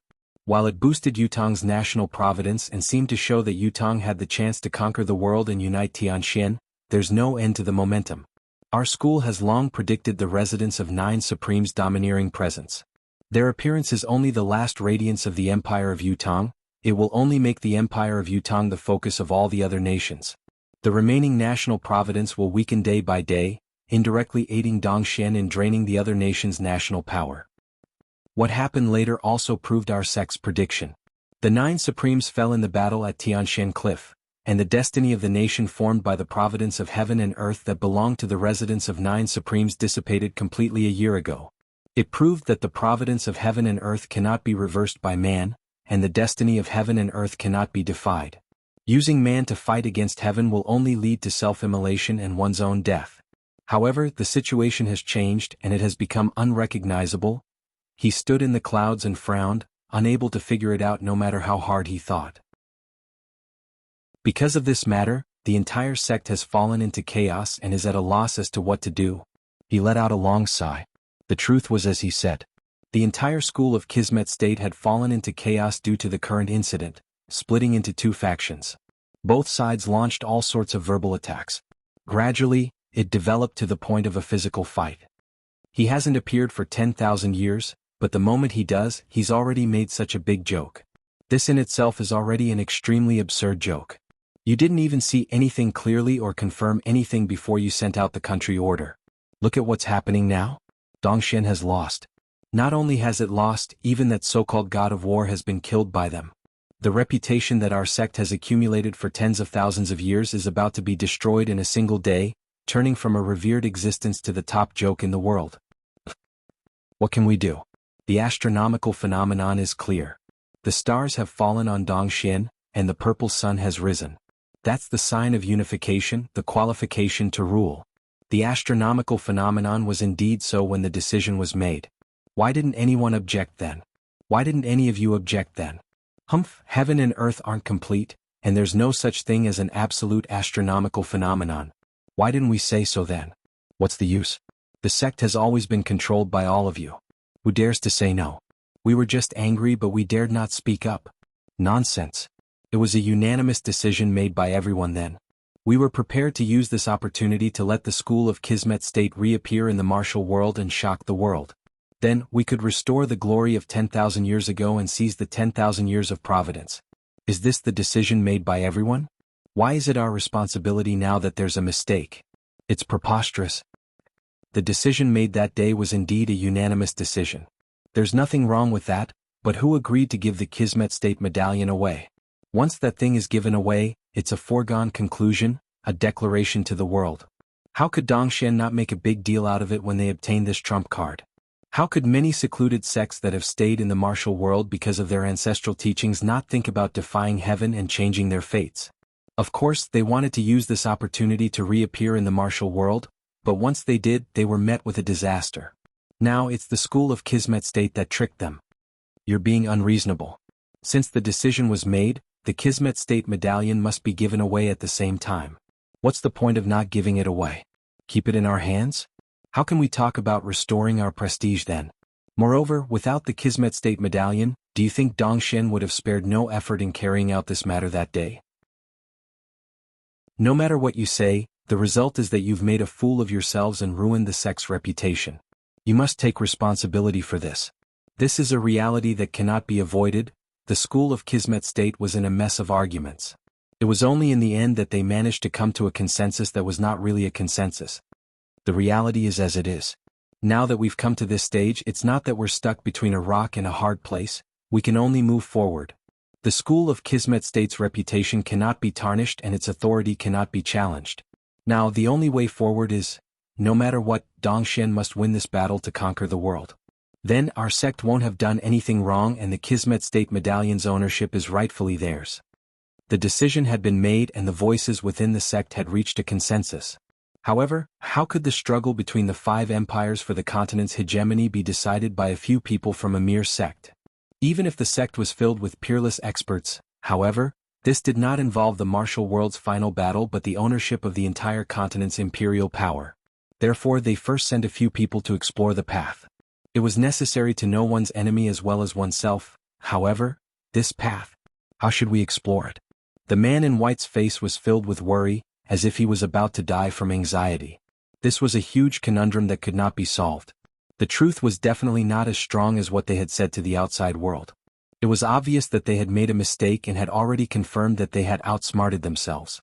Therefore, they did not even know where to start to remedy the situation. How could they not be at their wits' end? The man in white frowned for a long time, trying his best to come up with a plan to find the crux of the problem, but it was all a blur and he had no idea where to start. After a while, the man finally exhaled his melancholy and slowly ascended. He was now 5,000 feet high in the air. This was the highest altitude that his cultivation base could reach. Opening his eyes again, he tried his best to overlook Tiantang City. The whole of Tiantang City was now under his gaze. There was nothing that he could miss out on. My initial prediction was correct, but there's been a shocking reversal now. There must be something wrong with the providence. 99% of this problem lies in the Empire of Yutong. No matter how the other countries influence it, it's difficult for them to interfere to such an extent. The place where the Empire of Yutong's providence flourishes is none other than Yutong's capital city, Tiantang City. If I focus on observing this city's aura, I should be able to find some clues. The man in white performed the School of Kismet State's unique cultivation method, observing the flow of Tiantang City's qi in detail for an hour. When his cultivation base was gradually reaching its limit, a spark of inspiration flashed through his mind. He finally found a clue. It was also this discovery that shocked the man in white. He did not manage to hold his breath and plummeted like a meteor. Such an unparalleled expert had almost fallen flat on his face. It's actually here. Why would it be here? These two thoughts struck the man in white's mind at the same time. He could not figure it out no matter how he thought about it, becoming even more bewildered. After a long while, the white-clothed man adjusted his cultivation aura to its peak state. He soared up again, but this time he focused all of his attention on one spot. The other end of his gaze was shrouded in thick clouds. Where else could it be if not the residence of 9 Supremes? The people of the School of Kismet State were the best at observing the flow of heaven and earth's qi meridians. The Empire of Yutong's reversal of the situation had caused its declining providence to flourish. The change was extremely bizarre. While the people of the School of Kismet State were bewildered by the change, they had naturally observed it countless times to figure out what had gone wrong and why such a change had occurred. It was a pity that no one had found any clues.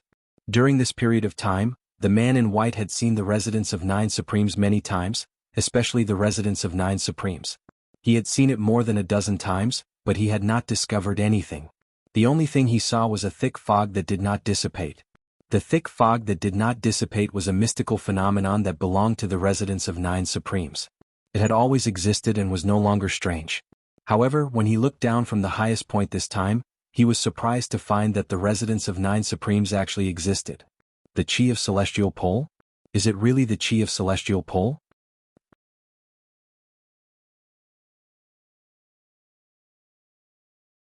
Chapter 546. The purple qi was faintly discernible. It was the second time he had glimpsed it, but he still exclaimed in disbelief.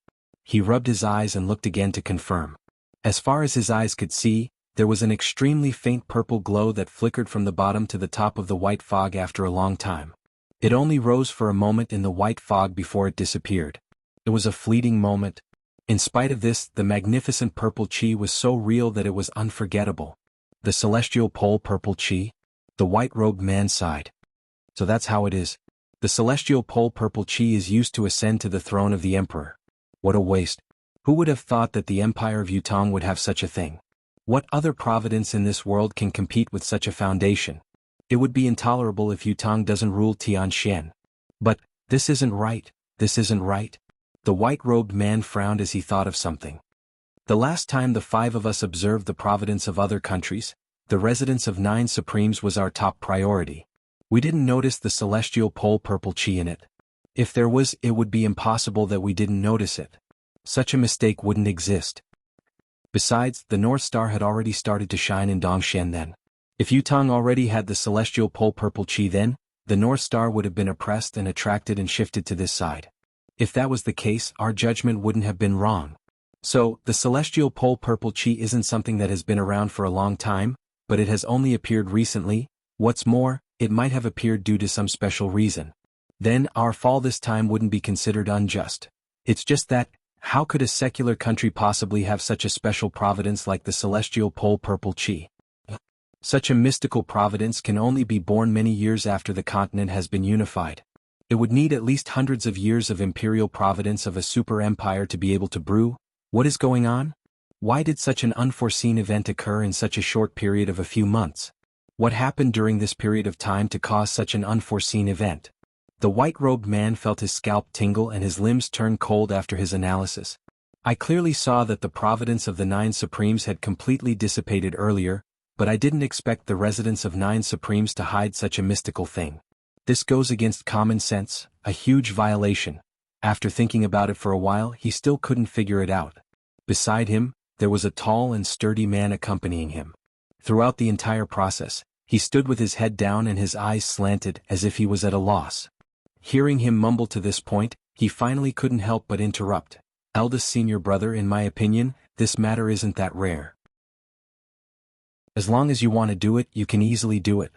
The eldest senior brother frowned. What? Why do you say that? Surprised, he thought to himself, it said that even a wise man can make a mistake, and even a fool can make a mistake. Could it be that I, a wise man, am in the dark under the lamp? This idiot actually thought of something that I didn't think of by chance? As he thought about it, he dared not take it lightly, staring at the burly man expectantly. The burly man felt that he was being respected. With his eyes slanted and his hands behind his back, he said in a deep voice, "It's actually a reverse inference of learning from one's strong points to make up for one's weak points. As long as a certain method is used to extract the providence of one of the 5 empires in this world and transfer it to another empire, the providence of the 2 empires will merge into one. It'll immediately form a providence that's a few times more than the other empires. When the 2 are stacked together, the final level will definitely be greater than 2. Isn't this the case?" The white-robed man was taken aback when he heard it, but he immediately flew into a rage. "Nonsense. This is utter nonsense." The burly man squinted and said, "Eldest senior brother, what are you doing? It's really not impossible. Nonsense." "Shut up." The white-robed man was enraged. "Do you know what the extraction of providence means?" "I really don't." The burly man squinted his eyes honestly. "Do you know that even immortals can't extract a nation's providence?" "I don't." "If providence could be controlled, wouldn't it be much simpler? There are so many almighty beings who can't participate in the nation's war. Isn't it because they're afraid of the countercharge of providence? Do you understand?" "I don't." Shut up if you don't know." The veins on the white-robed man's forehead bulged. I can't explain the complicated relationship to a rascal like you, but judging from the current situation, this accident should be happening in the residence of 9 Supremes." The white-robed man said seriously, "Next, I must go to the residence of 9 Supremes, or perhaps, to talk to the only remaining Supreme Cloud. There must be a talk." The burly man squinted and looked down the mountain arrogantly, not at all upset that he had been called a rascal. "Leopard, send a message to the school immediately. Ask them to come to Tiantang City." The white-robed man sighed deeply and said, "I can basically confirm now that the crux of this incident lies here. As long as the hidden problem in the residence of 9 Supremes is resolved, everything will return to its original state, the established trajectory. The residence of 9 Supremes, or the remaining Supreme of the 9 Supremes, is the source of the current change. Perhaps as long as we kill the remaining Supreme of the 9 Supremes, all the problems will be solved. On the other hand, if Supreme Cloud doesn't die, the Celestial Pole's amethyst chi will continue to exist in the residence of 9 Supremes. Yutong will never decline, and the talk of Dongshen unifying Tianshan will only be a joke." "Yes." The squinted leopard went to send the message without hesitation. The white-robed man stared down the mountain, his gaze flickering with intense murderous intent. "The 9 Supremes, the crux of the problem. 9 Supremes, Supreme Cloud must die. Otherwise, the school of Kismet State's tens of thousands of years of reputation will crumble and vanish." Perhaps Yunyang had never dreamed that disaster would fall from the sky while he sat in seclusion at home. Other than the Four Seasons Tower, he had now added an unusually terrifying enemy. In fact, he was even more mysterious than the Four Seasons Tower and had a deeper foundation. Now, however, Lord Supreme Cloud, whom these 2 super sects wanted to kill as soon as possible, was struggling to explain something in a stuttering manner. "Residence of Yun. In the secret chamber, Ji Lingxi and Yu Rulan were like two enraged female leopards, sitting on chairs and glaring at Yun Yang. Young Master Yun, I think both of us should have the right to know the truth. Yun Yang was drenched in cold sweat. Of course both of you have the right. However, the problem was, how should I say it? It would not do to tell the truth. What Yun Yang regretted the most right now was that he had destroyed Supreme Win's will. Now, facing Ji Lingxi and Yu Rulan, Yun Yang was tongue-tied, his mouth parched. His eyes were wide open as he murmured, "Both of you, calm down. Let me think about my words carefully. This matter has really happened a long time ago. My memory isn't very good, I need to think about it." "A long time ago?" Yu Rulan said coldly, "Only 1 or 2 years ago? How long ago is it? Is it 18 months or 24 months? Is it 1,000 days? Chapter 547. Yun Yang coughed and said with a bitter smile, "Sister Lan, what you're asking about doesn't really have much to do with this young brother. At most, it can only be said to be a coincidence. I really feel that it has nothing to do with me. That's why I don't know where to start when you ask. Please forgive me. Allow me to think about it carefully and choose my words. That way I'll be able to speak more fluently and you'll be able to listen to me." Yu Rulan obviously did not believe him. She snorted coldly and glared at him. Ji Lingxi was anxious but she spoke softly, "Think about it slowly and choose your words slowly. We're not in a hurry." Even though she said that she was not in a hurry, her hands that were clenched so tightly that her knuckles were turning white had long betrayed her anxiousness. Yun Yang pondered for a moment and finally sighed, deciding to tell them the truth. After all, it would be pointless to keep it a secret like this. It was cruel to tell them the truth about Yaden's death, but it was even crueler to keep it a secret and watch them search for it all over the world. In order to find Ji Lingfeng's whereabouts, the two women had already wasted several years. Were they really going to let them search without any hope? Endure the torment? Furthermore, their search was not simply wasting their time. The process might be accompanied by unknown risks. Their encounter with Lei Dongtian was already a clear proof. Since there was no more meaning in hiding it, it was better to reveal the truth. It was better to grieve for a while than to worry for the rest of their lives. As for his identity, facing his sister-in-law and eighth brother's younger sister, he would be exposed. So be it. I understand. Follow me, both of you. Yun Yang stood up and led the way. Ji Lingxi wanted to ask what it was that could not be said here and needed to be told elsewhere, but she was pulled back by Yu Rulan, who pulled Ji Lingxi along to follow Yun Yang without a word. Yu Rulan was smart enough to guess from Yun Yang's actions that he was going to tell them a shocking secret, and this secret was related to Ji Lingfeng. In that case, this really wasn't a good place to talk. Although this was the residence of Yun, it was not a place where they could talk about secrets without fear. Because of this, she naturally followed him silently. No matter what, Yun Yang would never hurt the two of them.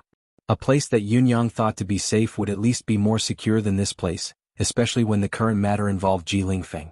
Even the slightest bit of risk would have to be avoided. The three of them stepped into Yun Yang's courtyard and entered the study. Yun Yang pressed a button casually. A thick and heavy stone wall silently opened up. Yun Yang entered first. Ji Lingxi and Yu Rulan were taken aback. They had been in the residence of Yun for quite some time now. They had been there when the residence of Yun was being rebuilt, so they had witnessed it with their own eyes. However, they did not know that the residence of Yun had such an ingenious setup. Just by looking at the deep passageway that stretched on without knowing where it ended, it was not difficult to imagine that it was an unusually large project. There was also that stone wall that was at least 30 feet thick. When it was opened, it was completely silent. This was already extremely ingenious and amazing. Both girls were intelligent people. Looking at the setup and recalling Yun Yang's performance earlier, they could not help feeling heavy in their hearts. To talk about the whereabouts of their fiancé and eldest brother, they had to come to such a secluded and private place. This was already a clear indication of the severity of the problem. Just as the three of them entered, the door to the secret chamber closed once again. It was still soundlessly sealed as if the stone door did not exist at all. At the same time that the door to the secret chamber closed, spots of light gradually lit up the passageway. It continued to stretch out for a very, very long time. Night color stone. Yu Rulan's eyes shone upon seeing it. Yu Rulan was from a noble family and was knowledgeable. How could she not recognize the object of light? The night color stone was in existence even rarer than the luminous pearl. The night color stone was a unique crystal that would only glow in a pitch-black environment. As long as there was a little bit of light in the surroundings, the night color stone would be no different than an ordinary stone. It would not show the slightest bit of abnormality. It was extremely rare. Now, however, there was a night color stone every 30 feet in front of them. The distance between each night color stone was 30 feet, probably because the night color stones could sense each other from a distance of 15 feet. This setup was ingenious, and it was a work of art that surpassed the heavens. Yun Yang's purple silhouette was the first to move forward amidst the bright and silent atmosphere. As he moved forward, the two girls' moods grew heavier. What kind of earth-shattering secret could it be that they needed to come to such a place? They believed that even the royal family's secret treasure would not require such great effort. After a few turns, a hall appeared in front of them. Passing through the hall, Yun Yang pressed on another wall and another secret door appeared. It was just a glance, but he could already see a considerable number of treasures. The treasures here should be called treasures because any one of them was of a level that ordinary people might not even see or hear of in their entire lives. More than 99% of those who came here would think that this was the end. Of course, the place where so many rare treasures of heaven and earth were stored should be the end. Even the two ladies had the same thought. They thought that Yun Yang should explain the whole story about Yi Lingfeng. It was already such a secretive place, was it not? Unexpectedly, Yun Yang did not stop. He turned and pressed on the left side where he had just entered.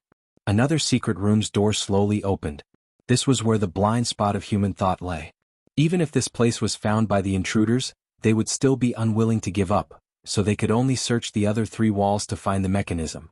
They would never have imagined that there was another secret door hidden on the other side of the wall that they had entered from. The essence of this setup was to make it unthinkable no matter what. Yu Rulan and Ji Lingxi looked at each other, seeing the genuine awe in each other's eyes. Both girls were incredibly impressed by Yun Yang's meticulousness and the ingenious setup. It was truly amazing and breathed in amazement. The newly appeared secret room was pitch black. There were no luminous pearls or illumination devices like the night stone, forming a stark contrast to the previous environment. Yun Yang stood at the door and did not step in immediately. Like a statue, he seemed to be hesitating about something. After a while, Ji Lingxi suddenly felt a pang of heartache. Yun Yang's back was right in front of her, tall and straight as usual, but Ji Lingxi suddenly felt an indescribable sense of sorrow and loneliness emanating from his back. A long sigh could be heard as Yun Yang finally stepped into the pitch-black secret chamber. Immediately he was engulfed in darkness. It was as if Yun Yang had turned into a specter at this moment, becoming one with the darkness. Before the fear in Ji Lingxi's heart could rise, the secret room was lit up abruptly, dispelling the boundless darkness. "Come in." Yun Yang stood quietly in the middle of the secret room. Ji Lingxi and Yu Rulan walked in, following the sound almost unconsciously. Just like before, the secret room's door behind them closed quietly. This change caused this place to instantly become a completely sealed independent space. The two girls who were initially at a loss felt a strange feeling, as if from this moment onwards, this secret room was completely isolated from the rest of the world. Almost at the same time, an unusually oppressive and solemn atmosphere enveloped both of them. The two women looked around and saw a huge painting hanging on the wall opposite the secret room. Rather than saying that there was a painting on the wall, it would be more accurate to say that the entire wall was a painting. Above there was darkness and chaos.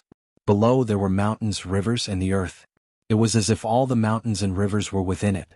In the middle of the painting there were 8 people. 8 masked men dressed in black. One of them, even though his face was covered with a black cloth and his body was covered in black, still exuded an air of elegance. Just by standing with his arms behind his back, he exuded an air of grandeur. The mountains and rivers beneath his feet trembled, earth dragons churned, mountains crumbled, and the earth cracked. Despite his imposing presence, his gaze was extremely indifferent, unmoving. The second person stood sideways with his arm extended. The trees in the forest before him were twisted and their roots tumbled like a group of demons as they suddenly stretched out their arms.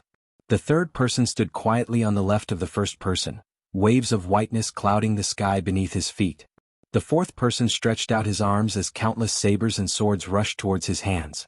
The center of his palms was a metallic aura, shining brightly and captivating. The fifth person's body was boiling, and there was a fire dragon roaring under his body. Looking at it, one could not help but feel a burning sensation. The sixth person's hand was surrounded by thousands of lightning bolts. It was as if the heavenly thunder and earth lightning were gathering densely here. The seventh person had one hand behind his back while his other hand drew a line in the air. The other end was filled with crimson, a trail of blood stretching for miles. The last person, the eighth person, was dressed in black as well.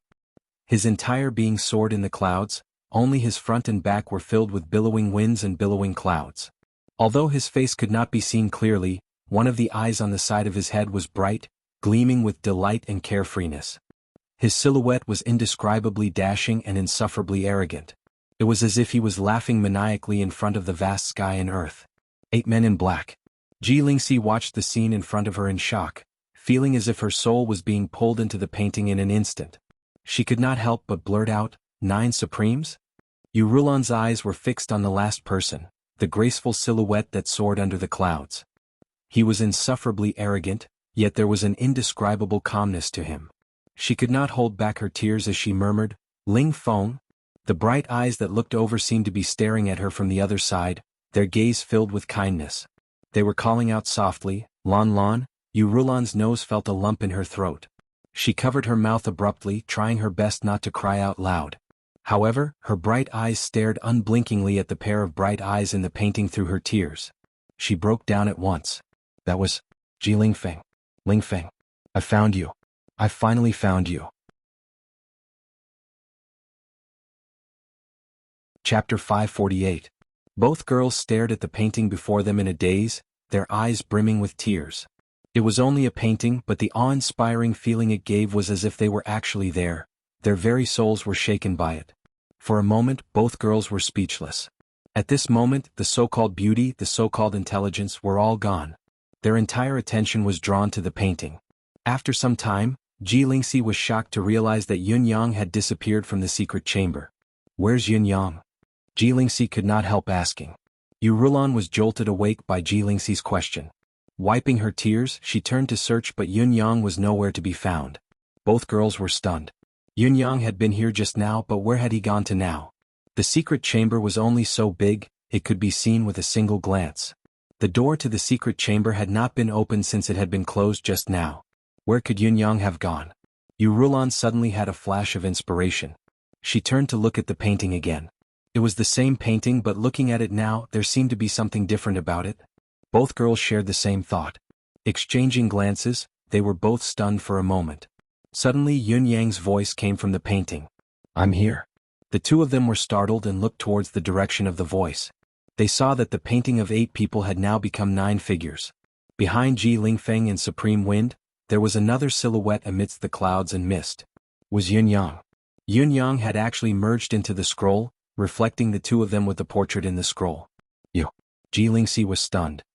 What is it? Everything that was happening before them had exceeded Ji Lingxi's knowledge of the world. How could a living person merge into a painting? It was too unbelievable and unimaginable. Yun Yang sighed and left the painting. He floated down and said faintly, I am Supreme Cloud. This was an explanation for what had happened earlier, and also a declaration of his identity. Noticing Yun Yang's footsteps, the two ladies were surprised to see that there was a human-shaped dent where Yun Yang had been standing. Yun Yang had been standing there earlier, as if he had really blended into the painting. There was not the slightest bit of incongruity. What Yun Yang had said now, it was only 4 words, but it was like a thunderclap in the hearts of the two ladies. It made the two girls feel dizzy. Supreme Cloud. The think tank of the 9 Supremes. The youngest of the 9 Supremes. And he was Ji Lingfeng's 9th brother. No wonder he knew about Ji Lingfeng. This painting was made by you? Yu Rulan asked with reddened eyes. Without waiting for Yun Yang's reply, he had already confirmed it. Other than Supreme Cloud, who else could paint such a painting that was both in form and spirit?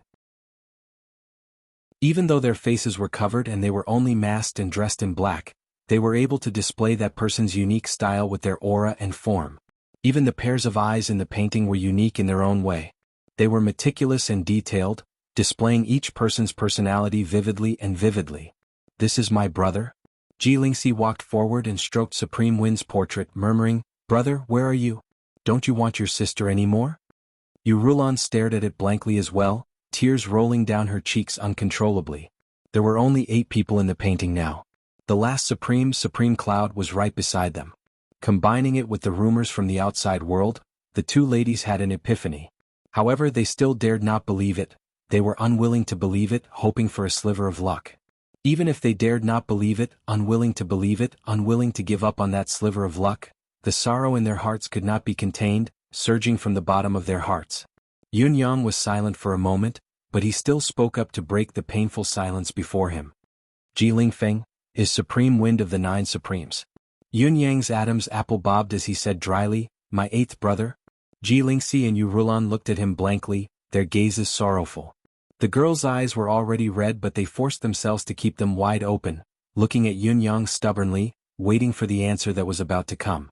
Even though the girls had already guessed the answer, they would only believe it if Yun-yang said it himself.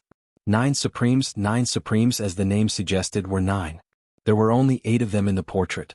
There was only one left standing in front of him. It went without saying that this was a foreseen situation. However, the slightest chance of luck was still not extinguished. 8th brother, he is already? Yun-yang closed his eyes, his expression blank like a statue. There was no expression on his face. His hoarse voice sounded like thunder in the quiet secret chamber, each word exploding like thunder. He's already passed away? The battle at Tianshan Cliff. All my brothers have perished. Yun-yang's voice was devoid of emotion. I'm the only one left, alone? His heart was being torn apart. This was the first time he had spoken of this with his own mouth. My brothers have passed away. The feeling of saying it personally meant that he had admitted the truth. This was the truth that Yun-yang had tried his best to deny in the past. He did not want to admit it. He did not want to admit it. He did not want to admit it. Today, however, at this very moment, facing 8th brother's younger sister and fiancée, he had to tear open his scar once again. Even if it hurt his heart and soul, he had to say it. Yu Rulan shuddered, but she forced herself not to let her tears fall. She looked at Yun-yang with teary eyes and asked with a trembling voice, what happened then? Ji Lingxi fell limply, her eyes empty and her lips quivering as she murmured, my brother, is gone? Yun-yang sucked in a deep breath and said, our identities are unique. Even among brothers, no one knows each other's true identity and original appearance. That's why boss said that before we go on a mission we should all leave our wills, just in case. This is also for those of us who are still alive to have a memory, will? Yu Rulan's eyes shone. She was trembling, but she straightened her back and asked, where is it? I've destroyed it. Yun-yang said woodenly, 8th brother's will, supreme wind's will, I dare not keep it. After all, the implications are too great. I dare not bet on what if. No matter how reluctant I am, I have to ensure its safety. Tears finally fell from Yu Rulan's eyes. Was the last trace of her lover in this world gone? Although the letter isn't here. I've memorized the contents. Every sentence, every word, I remember them all. Yun-yang bit his lip, his voice trembling slightly, but he quickly suppressed the weakness and sorrow. You remember them all?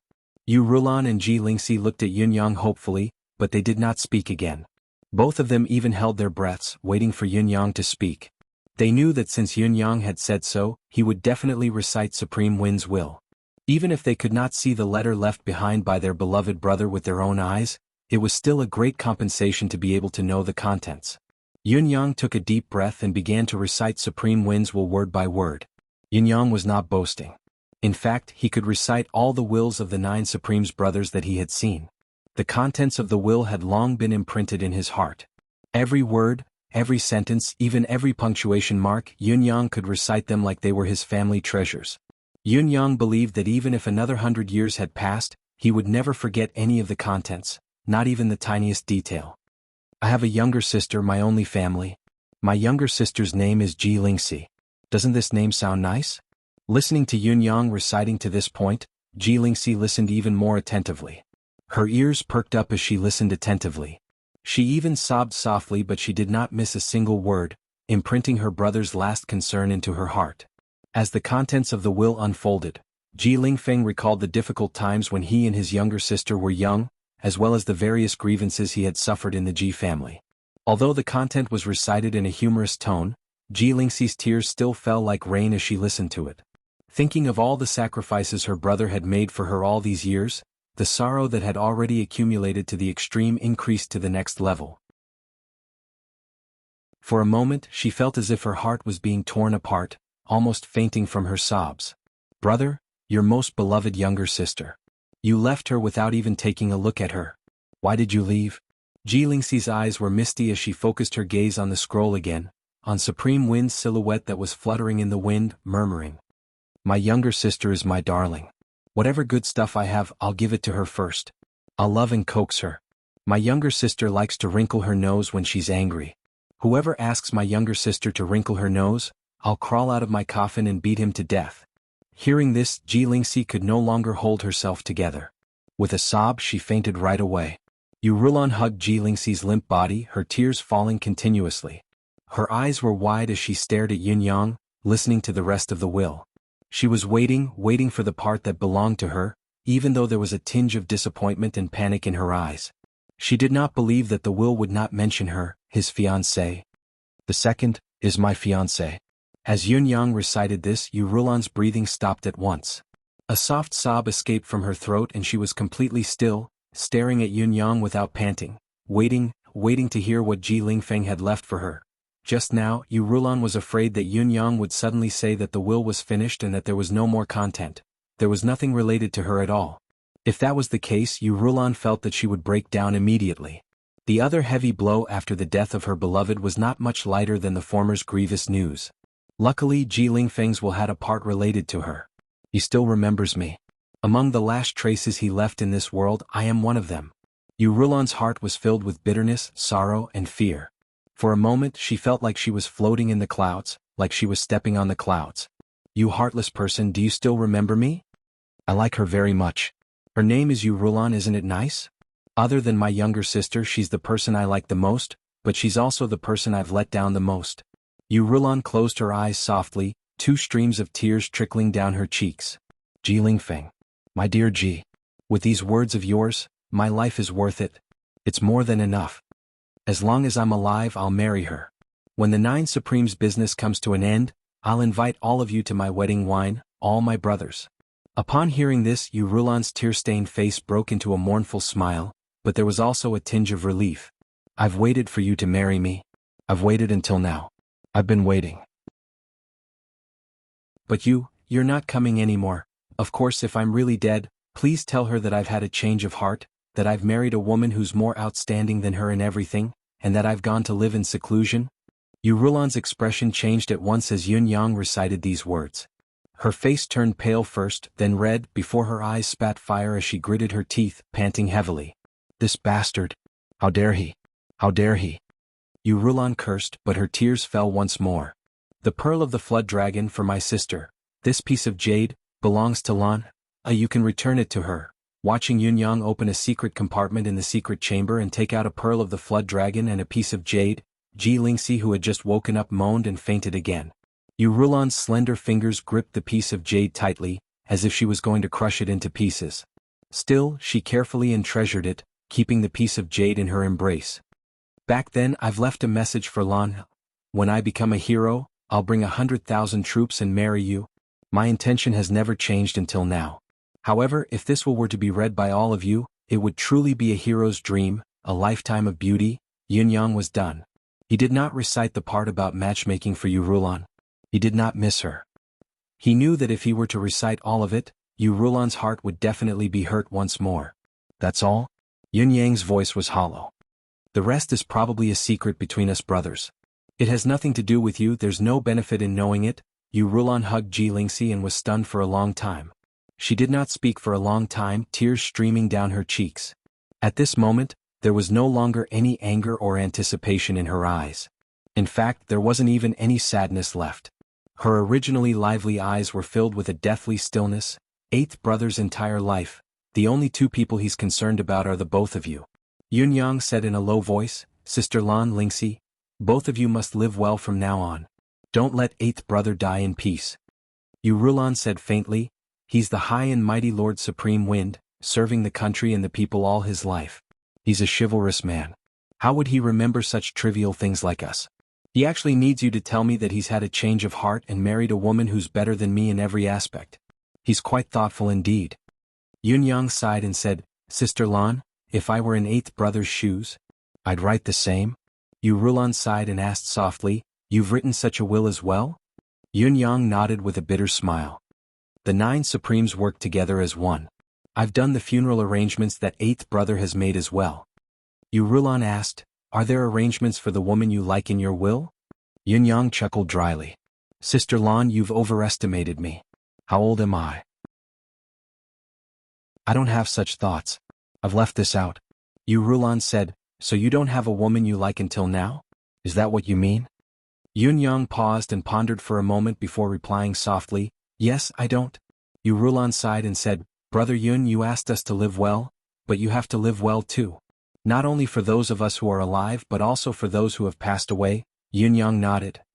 Yes, I won't die before I avenge my brothers. Yu Rulan kept quiet and did not speak further. At this moment, grief filled the secret chamber where the three of them were. Words of consolation were meaningless here. Ji Lingxi had fallen into a deep slumber due to excessive grief. Until the three of them left the secret chamber, no one spoke along the way. When they were about to leave the secret chamber, Yun Yang was surprised to hear Yu Rulan murmuring softly to herself. When the matters of us 9 Supremes brothers have come to an end, I'll invite all of you to my wedding. When I become the hero of the world, I'll bring 100,000 strong army to marry you. Ling Feng, if you want to marry me, there's no need for 100,000 strong army. Yu Rulan was murmuring softly, as long as you say it, it'll be eternal. Yun Yang's heart skipped a beat, a strong sense of sorrow rising within him. At this moment he suddenly thought of Yun Zuyu. The other elder brother's widow, wasn't she also such an infatuated woman? On the same night, Yun Yang had been busy for half a day preparing for the future. Just as he was about to catch his breath and rest after having a meal, Lao Mei arrived with a strange expression on his face. Young master, the 2 ladies have invited you over for a drink. Drink? Yun Yang's eyes widened. Even with young Master Yun's intelligence, he was completely unable to understand this invitation. At this time, the 2 women who had suddenly heard the grievous news were probably grieving to an uncontrollable extent. How could they still invite him over for a drink? What kind of explanation was this? Should he not go? Could he not go? Obviously not. Before revealing his identity, Yun Yang had already been unable to resist any of the 2 ladies' requests. It was even more impossible now. Yun Yang went over in bewilderment. At the entrance of the courtyard that the 2 girls lived in, 2 bright red lanterns were hung high up. Looking through the lanterns, one could see that the inside was also covered in red, and the hazy atmosphere was filled with a festive atmosphere. Yun Yang grew even more bewildered as he walked over to knock on the door. It was Ji Lingxi who opened the door. The young lady's eyes were still red and her face was pale, but her dressing was different from usual. She was brimming with joy and she even wore a red flower on her head. Yun Yang was stunned. Lingxi, Yun Yang was becoming more and more incomprehensible to what he was seeing.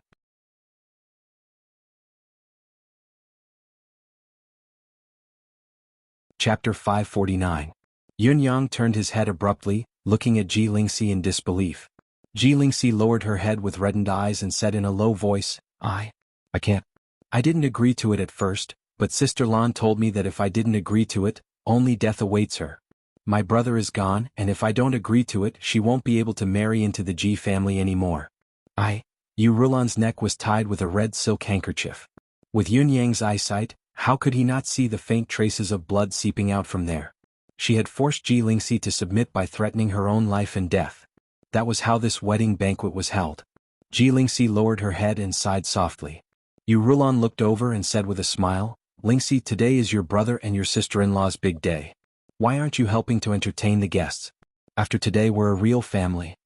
Ji Lingxi sucked in a breath and said, I'll go right away. She turned and walked into the inner chamber after she said that. Yun Yang closed his eyes and heaved a long sigh. Suddenly he opened his eyes and beamed. Congratulations, congratulations. Sister-in-law has married into my 8th brother's family today. It's truly a match made in heaven. I'm really happy for my brother. I hope that both of you will be united forever and never change your mind. Yu Rulan smiled with her eyes squinted and said, Thank you, brother. Since you've called me sister-in-law, you must drink more today. You're not alone, do you understand? Yun Yang nodded and enunciated each word clearly, Of course, of course. I've come on behalf of all my brothers today. We must drink until we're drunk. Yu Rulan's eyes gleamed as she said joyfully, Then today will be the happiest day of my life. This life is enough. Congratulations, said Yun Yang. Just as he was about to say a few more words of praise and prayers, he suddenly felt his throat choking. It was difficult for him to say anything good. The curtain was lifted and Ji Lingxi walked out from the inner chamber. Yun Yang looked over and saw that Ji Lingxi had changed into a man's attire. She was dressed in a bridegroom's attire, tall and handsome. What a handsome bridegroom. Yun Yang completely understood what Yu Rulan meant when she told Ji Lingxi about being a helper. He had come alone as a representative of the 9 Supremes brothers, but Ji Lingxi, this little girl, was not only responsible for welcoming the guests and attending to them, she was also responsible for the bridegroom and his family. Embarrassment colored Yu Rulan's pretty face as she said anxiously, "Brother Yun, what happened today was a sudden idea of mine. It's also to fulfill both of our wishes. The witness, the officiator and the guests, will all be Brother Yun." Yun Yang sucked in a deep breath and laughed. "What are you talking about, sister-in-law? It would be wrong if sister-in-law didn't look for your brothers. Besides, I, Yun Yang, am not the only one here today. The 9 Supremes brothers are united in life and death, never forsaking each other. We are all here together. If I am here, they will be here too." Yu Rulan hugged Ji Lingxi and said happily, "Brother Yun, what do you think of us husband and wife? Do we look like husband and wife?" Yun Yang gulped down his goblet of wine, swallowing the bitterness and unspeakable pain in his stomach along with the wine. He beamed as well and said, "Wonderful, wonderful. We are a perfect match, a match made by heaven and earth, a perfect match." The red candles burned brightly. Yun Yang's voice seemed to be choked in his heart, forcing it out. "Bride and groom, first bow to heaven and earth. Second bow to your parents. Husband and wife bow to each other. The ceremony is complete." The bride and groom had already gone to the bridal chamber to complete the last procedure. Yun Yang faced the table full of dishes and wine alone, feeling his throat clogged up. His food tasted tasteless like wax. Not to mention that Yun Yang's bulimia was long gone. Even if it was still there, he would not be able to swallow his food now. In his frustration, he could not help but lift the wine pot and gulp it down. Only when he had swallowed the entire pot of wine did he heave a long sigh. A dream of a hero, a lifetime of a beauty. 8th brother, if your spirit is in heaven, how can you bear to let such a beauty waste away like this? 8th brother. A dream of a hero, a lifetime of a beauty, sigh. Yu Rulan and Ji Lingxi walked out side by side again. Both of them who had crossed cups of wine looked calm, but there were tears hidden in their smiles. Each of them knew the bitterness in their hearts. Yu Rulan was still beaming and beaming, like a bride who had fulfilled her wish and married her husband. Ji Lingxi, on the other hand, looked solemn, her eyes brimming with tears as she held back her grief, trying her best to maintain a cheerful expression. "Brother, today is a joyous day. Sister-in-law and your 8th brother are here to give you a toast. You can't be a coward." Yu Rulan picked up the wine pot and the goblet, filling it to the brim. Her slender hand passed it to Yun Yang and said with a smile, "The bride is here to give you a toast." Yun Yang accepted it blankly and forced a smile. "Great wine. I must drink this wine. Even if I have to crawl under the table after drinking, I must drink it. This goblet is to wish 8th brother and sister-in-law a happy life." He raised his goblet and emptied it. The second goblet came. Yun Yang sucked in a deep breath and said, "The second goblet is to wish 8th brother and sister-in-law to be husband and wife forever. The third goblet is to wish 8th brother and sister-in-law to be true forever, to coexist with the heavens. The fourth goblet, I'll drink on behalf of the brothers." "Brother, don't just drink. Sit down, eat. I'm afraid you'll really get drunk if you just drink without eating. You're here on behalf of all your brothers. Even if you're going to get drunk, you can't get drunk so early, sister-in-law won't agree to that." This meal was the most uncomfortable meal Yun Yang had ever had in his life, but he still had to force a smile, toasting and toasting, trying his best to welcome the guests. "This goblet is to the brothers. Thank you, sister-in-law." Again. "Thank you, sister-in-law." 8 goblets of wine went down Yun Yang's throat in agony. Eldest brother, second brother, third sister, 4th brother, 5th brother, 6th brother, 7th brother, 8th brother's wedding wine, I'll drink it all on your behalf. Yun Yang's head was swelling as he drank, his eyes glazed over. Not only was this wedding banquet the most uncomfortable meal, it was also the only time Yun Yang had drunk himself to death since the battle at Tianshan Cliff. Yun Yang's field of vision was cloudy and hazy. In spite of this, it was as if his brothers had really reunited here. Each of them was holding a goblet in their hands, laughing and chatting merrily. "Today, with my brothers as witnesses, I, Yu Rulan, have finally become husband and wife with Ji Lingfeng. From now on, I, Yu Rulan, am a member of the Ji family, the wife of the Ji family. From today onwards, I won't look for you anymore, I won't miss you anymore. Because you're already my husband, you're in my heart. You can't run away, you can't run away anymore. You'll be the hero of the world, you'll be the hero of the world. I only need to wait quietly. That's good enough. Ji Lingfeng, don't you ever think of leaving me behind in this lifetime, for all eternity? Yun Yang had drunk enough, he had drunk too much. Yun Yang could only hear Yu Rulan's words vaguely. Brother, it's impossible for sister-in-law to carry on the Ji family's bloodline in this lifetime. This is also sister-in-law's lifelong regret. But there's one more thing. Before your 8th brother passed away, he couldn't forget his younger sister. Lingxi's child is also a descendant of the Ji family, right? We can't take care of his younger sister anymore. You must take good care of your 8th brother's younger sister. From today onwards, your 8th brother and I will entrust Lingxi to you. If you're not fated, it's fine. But if you're fated, when you have children in the future, please, have a surname of Ji. To inherit your 8th brother's bloodline. Yun Yang did not control his alcohol tolerance at all, nor did he use any mystical skill to force the alcohol out of his system. He was thoroughly inebriated. 3 cups of wine to open one's path, a drunken night to resolve 1,000 worries. Such a wedding, such infatuation, such women, and such an atmosphere. Yun Yang was eager to get drunk as soon as possible. The roads of drunkenness are always stable, but other places are unbearable. I'm alone in this secular world. Yun Yang heaved a long sigh and suddenly burst out laughing. All of you can go and enjoy yourselves. Watch me beat them up all by myself. Ah! With a plop, he fell headfirst onto the dining table, unaware of what had happened. Looking at the drunk Yun Yang, Yu Rulan sighed softly and said, Lingxi, come, let us sister-in-law and sister-in-law have a drink as well.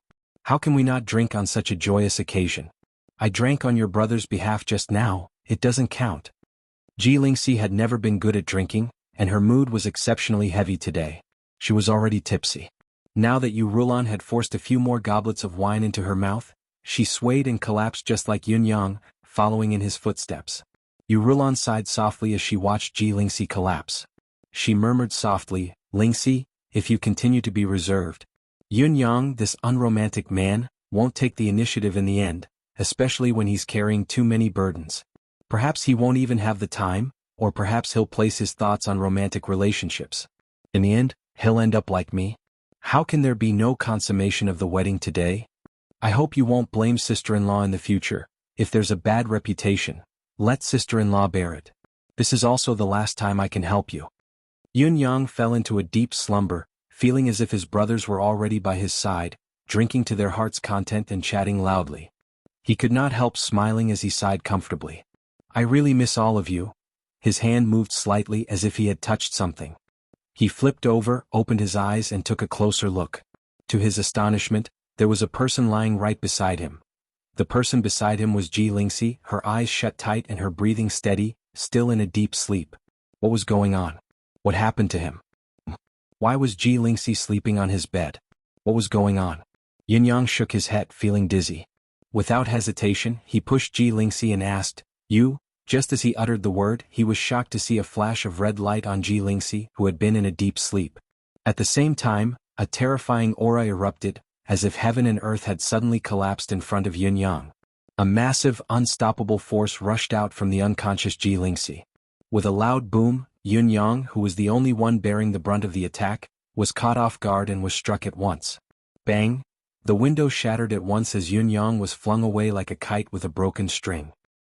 He opened his eyes forcefully in midair, only to see the shattered window getting further and further away from him, followed by a wave of excruciating pain. Yin Yang was inexplicably shocked, not knowing what was going on. Why were there so many unexpected situations throughout the day and night? They were getting stranger and stranger, more and more inconceivable. Bang bang bang, after breaking 2 more trees, Yin Yang landed on the wall outside with a loud thud. He spat out a mouthful of blood, feeling pain all over his body. Who knew how many of his bones had been broken from the collision? Yin Yang forced himself to lift his head, feeling bewildered. What is going on? Who hit me? Who is it? Yu Rulan, who was sitting alone under the flowering tree facing the moon, could not help being shocked when she saw the situation. She jumped up with a cry and watched the scene unfold in a panic. She had already predicted many possible scenarios. Whether Yin Yang came out looking dumbfounded, embarrassed, or even furious that he had been plotted against, it would not have been surprising. However, coming out looking like he had been beaten up so violently was a huge surprise. It was equally inconceivable. At the next moment, Yu Rulan realized the scariest possibility and barged into the room. Ji Lingxi was still asleep on the bed in the room, her clothes still neat and tidy. It was obvious that she had not woken up yet. There was no third party in the room, no intruder. However, what was going on right before her eyes? Yu Rulan was stunned. Ji Lingxi was still asleep and there was no third party apart from the both of them. Who could have sent Yun Yang flying? Looking at the door, she saw Yun Yang trying to get up with great difficulty, but he was not strong enough. He was still spitting out blood and his eyes were filled with confusion. Yu Rulan's mouth was agape. Yun Yang finally managed to stand up shakily and asked weakly, "Sister Yu, what is going on?" Swoosh, swoosh, swoosh. Bai Yishui, Yun Xiaoyao, Lao Mei, Feng Mafei and the rest had already flown over, as if they were facing a formidable enemy. Yun Yang's current cultivation base was the highest among them, other than Bai Yishui. How could he be so heavily injured? If there was an enemy ambush, how terrifying would the enemy be? However, when he took a closer look, his eyes were filled with calmness, without a single ripple. There was no trace of the enemy. Chapter 550. Yun Yang, great young master Yun, stood up shakily, looking dumbfounded. He could not react to the situation at all. Where am I? What is going on? I was still on the bed just now, wasn't I? There seems to be someone else beside me? There was someone else beside me? Thinking of this, Yun Yang suddenly recalled that the person beside him just now, was it Ji Lingxi? Then Yun Yang immediately thought that the culprit must not be someone easy to deal with since he had suffered such a heavy blow. Wouldn't Ji Lingxi, who was in a similar position, be in danger? Just as Yun Yang struggled to rush in to check on Ji Lingxi's condition, he saw Yu Rulan walking over to him. Yu Rulan walked swiftly to Yun Yang's side, frowning as she spoke in a low voice, "Brother Yun, you're drunk. How can you do this?" Yu Rulan's cultivation base was naturally higher than that of an ordinary cultivator, but compared to Yun Yang, it was still worlds apart. She did not even think of what Yun Yang's sudden movement could mean. Instead, she thought of another direction. Yun Yang was quick-witted. He realized that the situation was not right after he sobered up and understood the awkwardness of the current situation. Therefore, he had directed a show to conceal and even avoid the current delicate situation. Sister-in-law, you could not be blamed for imagining things like this. Firstly, Yun Yang's cultivation base had reached an extremely high level, far exceeding Yu Rulan's knowledge. It was not within sister-in-law Yu's imagination to be able to throw Yun Yang so far away, especially when Ji Lingxi did not do anything else other than the movement just now. Compared to the fact that Yun Yang had suffered an accidental blow, sister-in-law Yu was more willing to believe that Yun Yang was faking it to avoid some responsibility. As the culprit, she had to do something about it. Yun Yang, who was initially anxious, was even more confused now. Sister-in-law, what are you talking about? Why don't I understand? Yu Rulan stomped her feet and sighed, no matter how drunk you are, you can't molest my sister. Look at what you've done.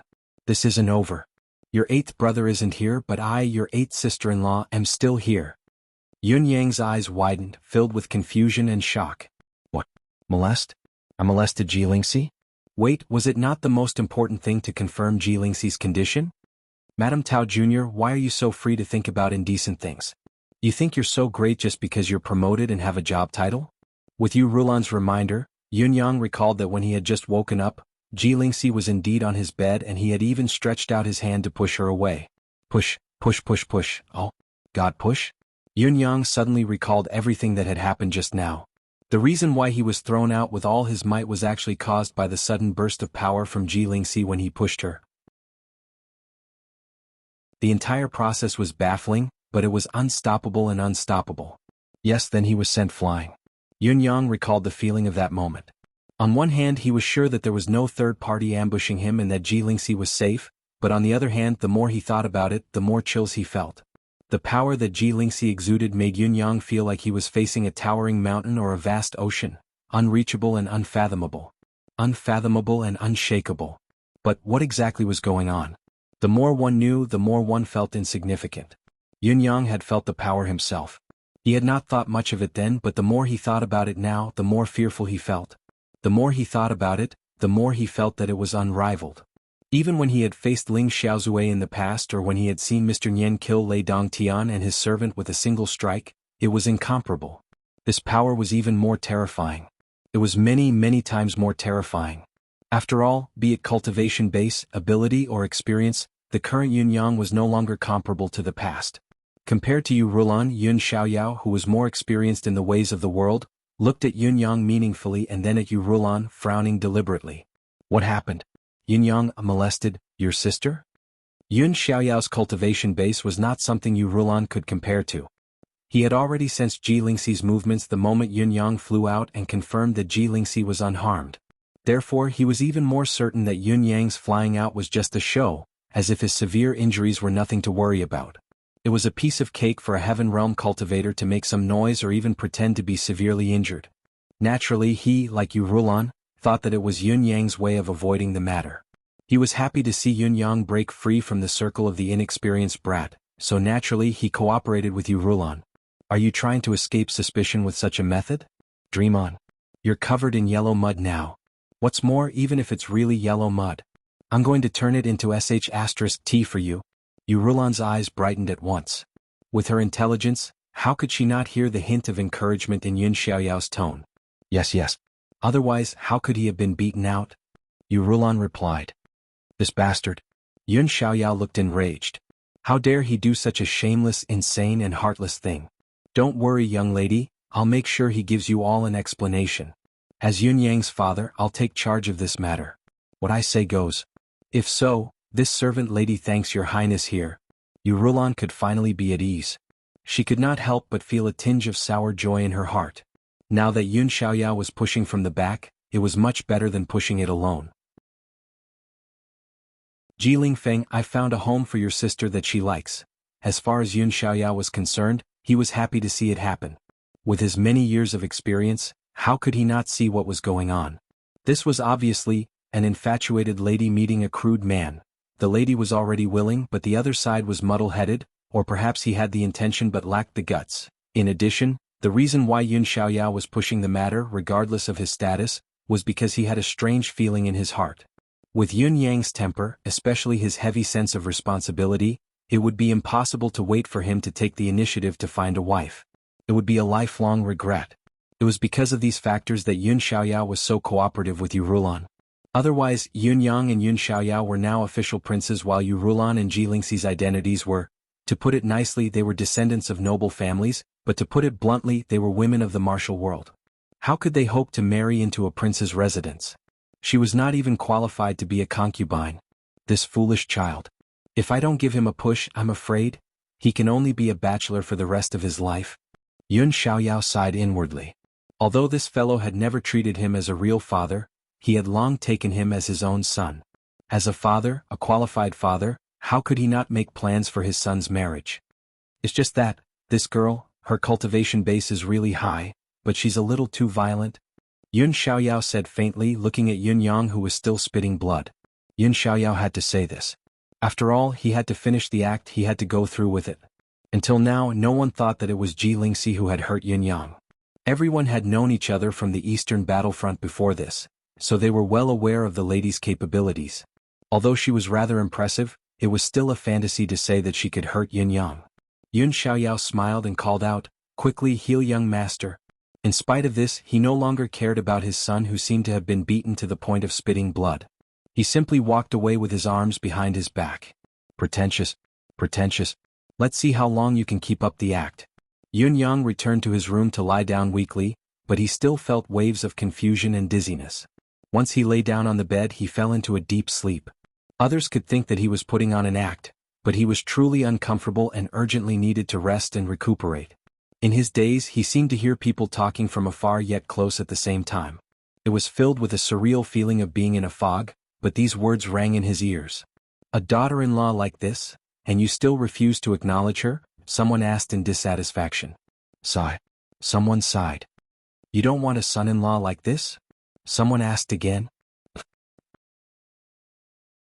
Someone else was very displeased. You're a bastard through and through. Bastard on top of that, won't you want your daughter to grow old at home with that thing you gave her? Even if she did, she wouldn't be able to break her defense. I'd like to see who's capable enough to be your son-in-law. How can he be my son-in-law if he's not capable? How can your father's daughter be married so easily? Yun Yang listened to this in a daze. Just as he was about to open his eyes to see what was going on, he realized that his eyelids were as heavy as 1,000 caddies. He could not open them no matter how hard he tried. Vaguely, it seemed like someone had put some medicine in his mouth and his body felt lighter. Then he heard 5 to 8 people say in unison, "Idiot." It seemed like a few people were scolding someone in unison. Then all the voices disappeared as if they had never existed. With a soft thud, Yun-yang straightened up from the bed and was surprised to see that there was no one else in the room. His internal organs, which had been in agony just a moment ago, did not feel the slightest anomaly now. As for the dreamlike feeling from before, it was nowhere to be found. Yun-yang scrambled up, his eyes almost popping out of their sockets in shock.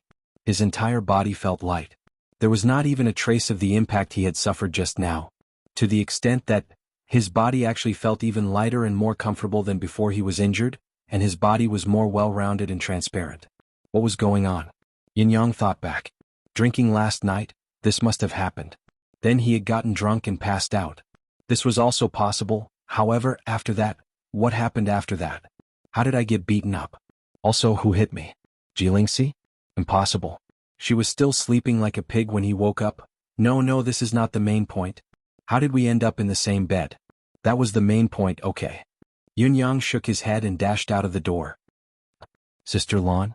Yun-yang called out when he saw Yu Rulan with her hair tied up and dressed like a married woman when he walked to the door of the courtyard. He felt a pang in his heart. Call me sister-in-law. Yu Rulan glared at him, her tone unprecedentedly icy as if she had touched on a taboo. Cough, sister-in-law. Yun-yang rubbed his nose. What do you think you've done? Yu Rulan took the initiative. You can molest our Lingxi just because you're drunk? You were putting on an act just now. Did you think you could escape responsibility by putting on an act? Why aren't you putting on an act now? You've recovered pretty quickly. Yu Rulan's gaze was filled with an expression that said she had seen through all of his disguises. It was inviolable, unquestionable, and undeniable. Act. Keep up the act. How can you say you've recovered completely now? Yu Rulan asked with a sideways glance. Yun-yang, who had unexpectedly recovered, was speechless. I'll never drink again. But I guarantee that I really didn't do anything. How could my injury be an act? I was really injured, it's just that the injury healed in an instant. Why do I feel that it's abnormal when I hear this? Where's Lingxi? Is she up yet? Yin-yang finally asked. He would feel terrible if he did not clarify the matter. She's up a long time ago. Yu Rulan snorted, still looking indignant. Jilingxi's voice came from behind the door. Nothing really happened last night? Sister Lan, don't accuse him wrongly. Yu Rulan sighed. I'm impressed by the both of you. One is silly and the other is silly. Neither of you are enlightened. It was truly a pair in the heavens and a pair on the earth. Wasn't it a perfect match? There's no explanation for these chapters, everyone's imagination has filled in the blanks. Today is the Lantern Festival, a family gathering. After the lanterns are released, my wife and I will be high in the sky.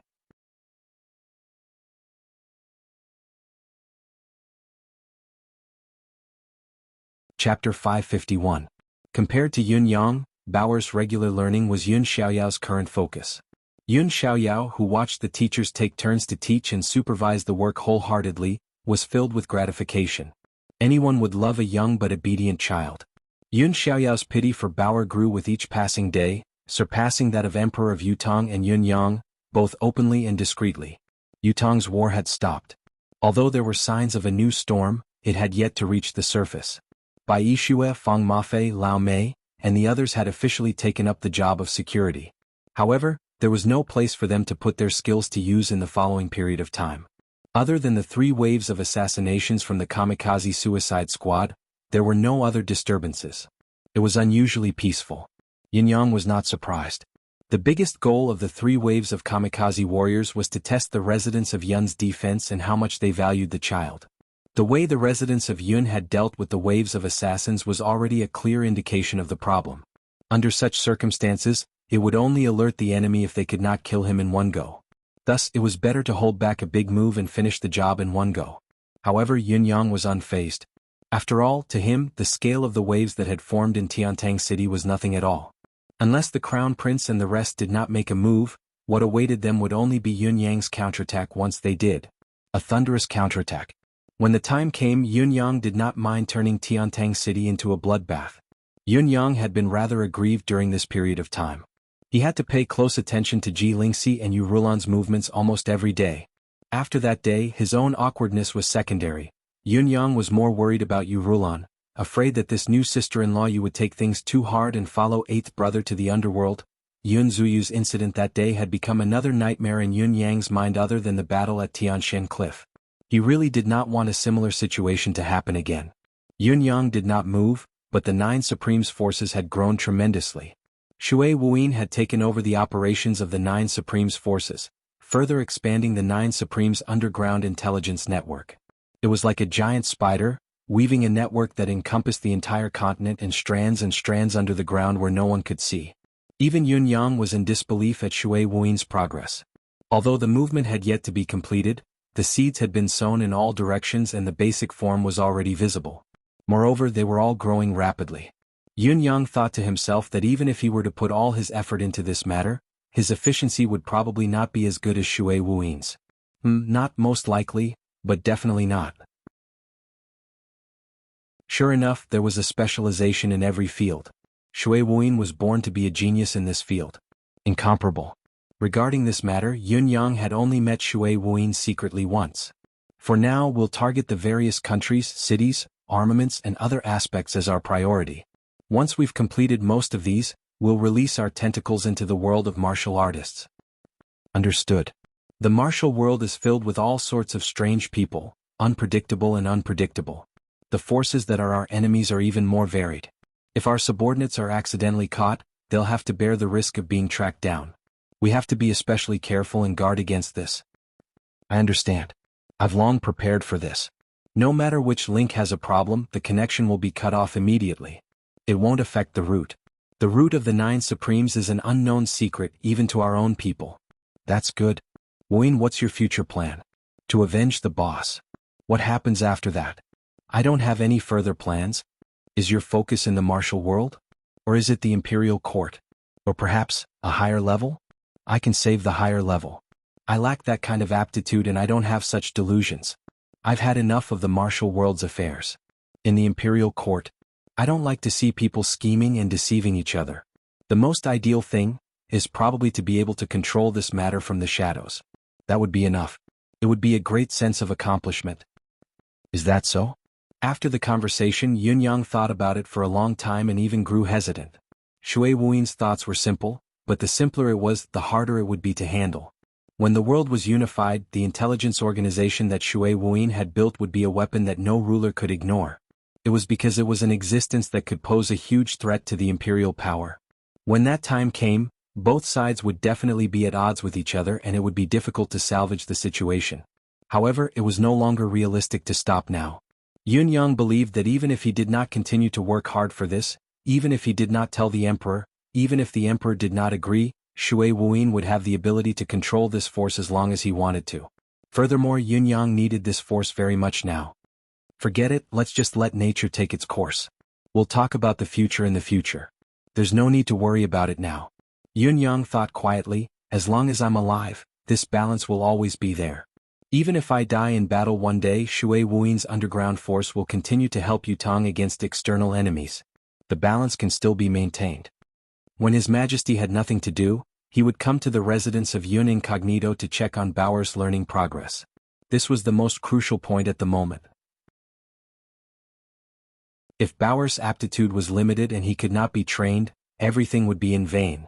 In spite of this, Baoer's learning ability had left both His Majesty and Yun Xiaoyao dumbfounded. Baoer's innate aptitude could no longer be described by mere words like genius.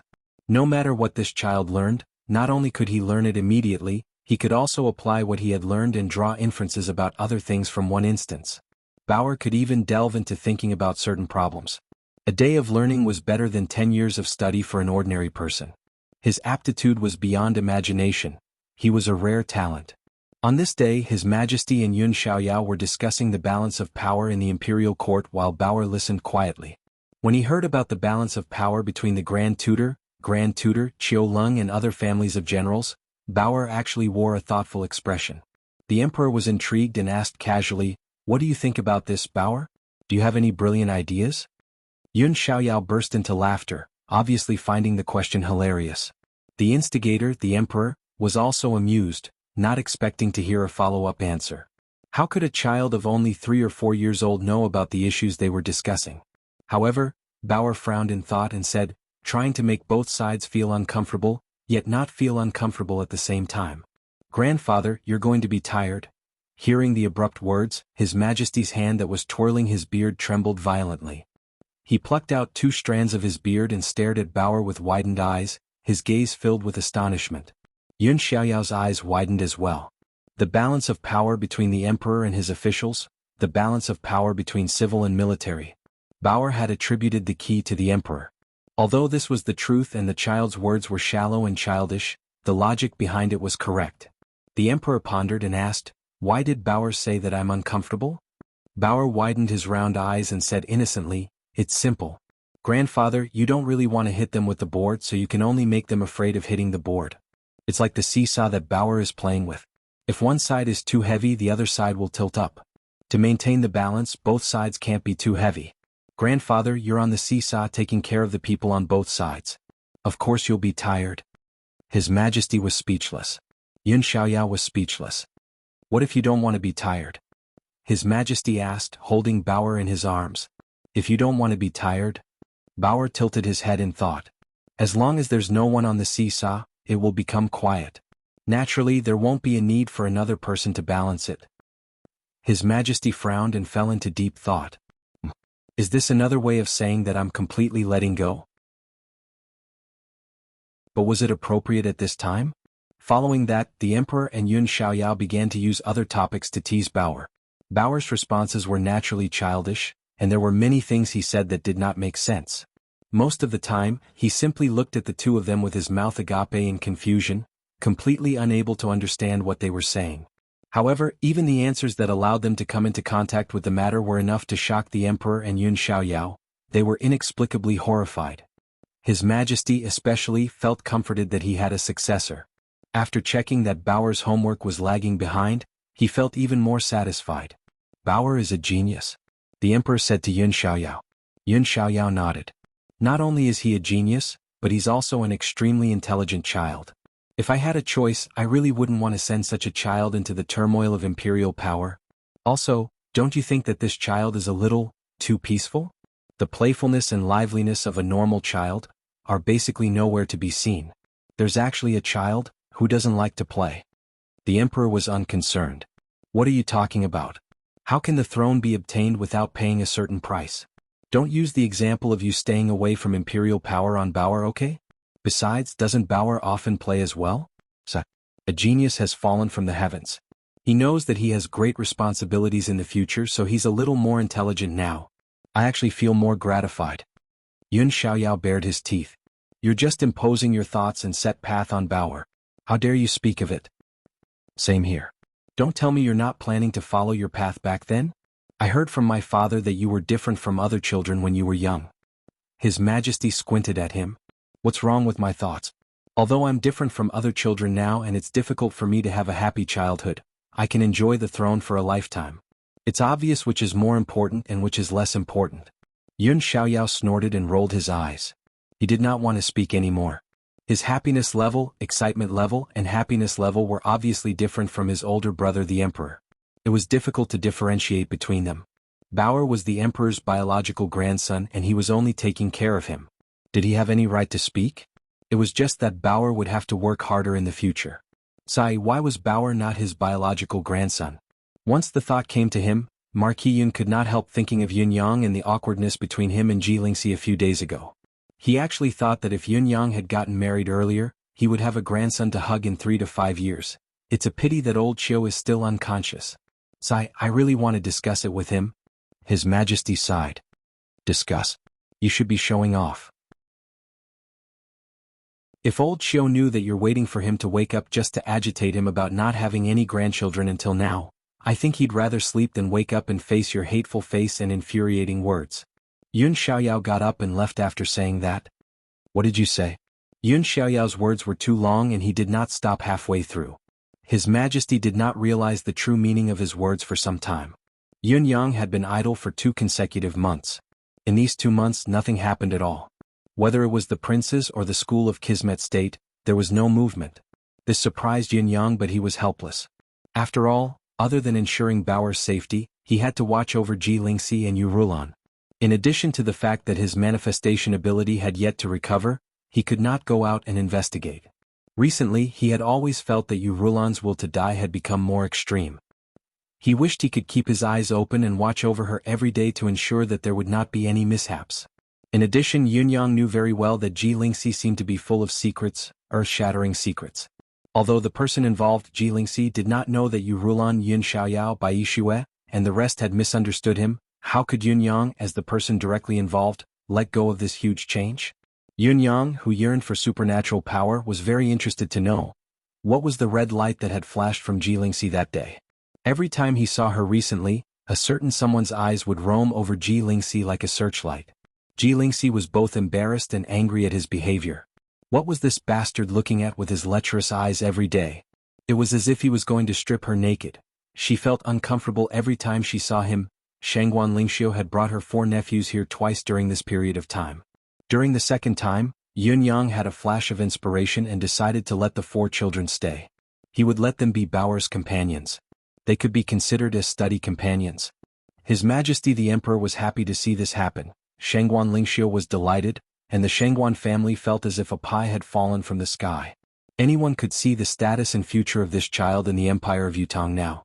Perhaps as long as he could grow up healthily, the supreme throne of the Empire of Yutong would definitely be his. To be able to be his companion since he was young was a great opportunity to become friends. Even someone as aloof as old Mistress Shangguan would be happy to see it happen. After the 4 nephews were study companions in the residence of Yun, Shangguan Lingxiu came even more frequently. Then eldest young Mistress Shangguan Ji Lingxi and Yu Rulan went back to being best friends.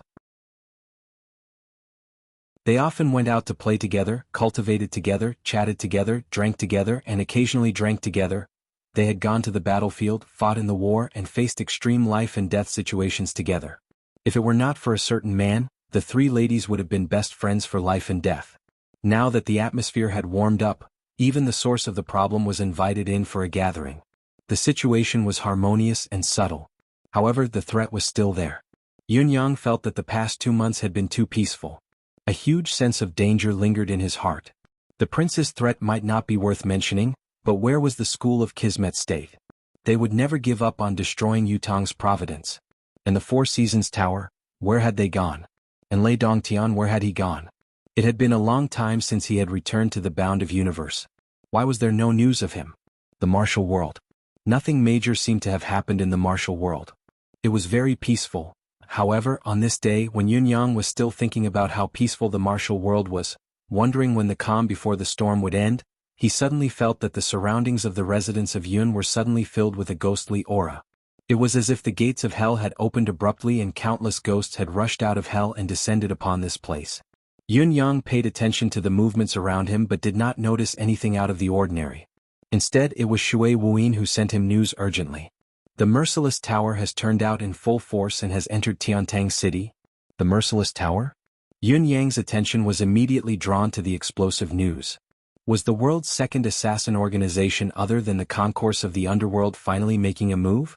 Another piece of news that came right after made Yun Yang's brows knit together into a deep frown. Hong Zhan, the leader of the Hall of Crimson Blade, one of the top 3 assassin organizations, had also brought a group of men into Tiantang City. After the men of these 2 assassin organizations had entered the city, they were like water droplets merging into the ocean, vanishing without a trace. Who from the Merciless Tower has come? Do you know? Yun Yang asked immediately. The Merciless Tower's leader, Hen Bieli, has come personally. It seems like there are 2 assistant tower leaders as well.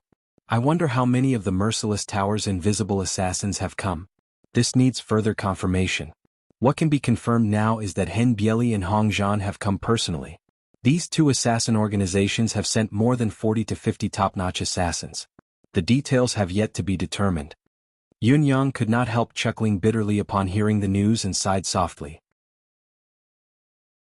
The eerie atmosphere that he had felt earlier must have been the arrival of the concourse of the underworld's men.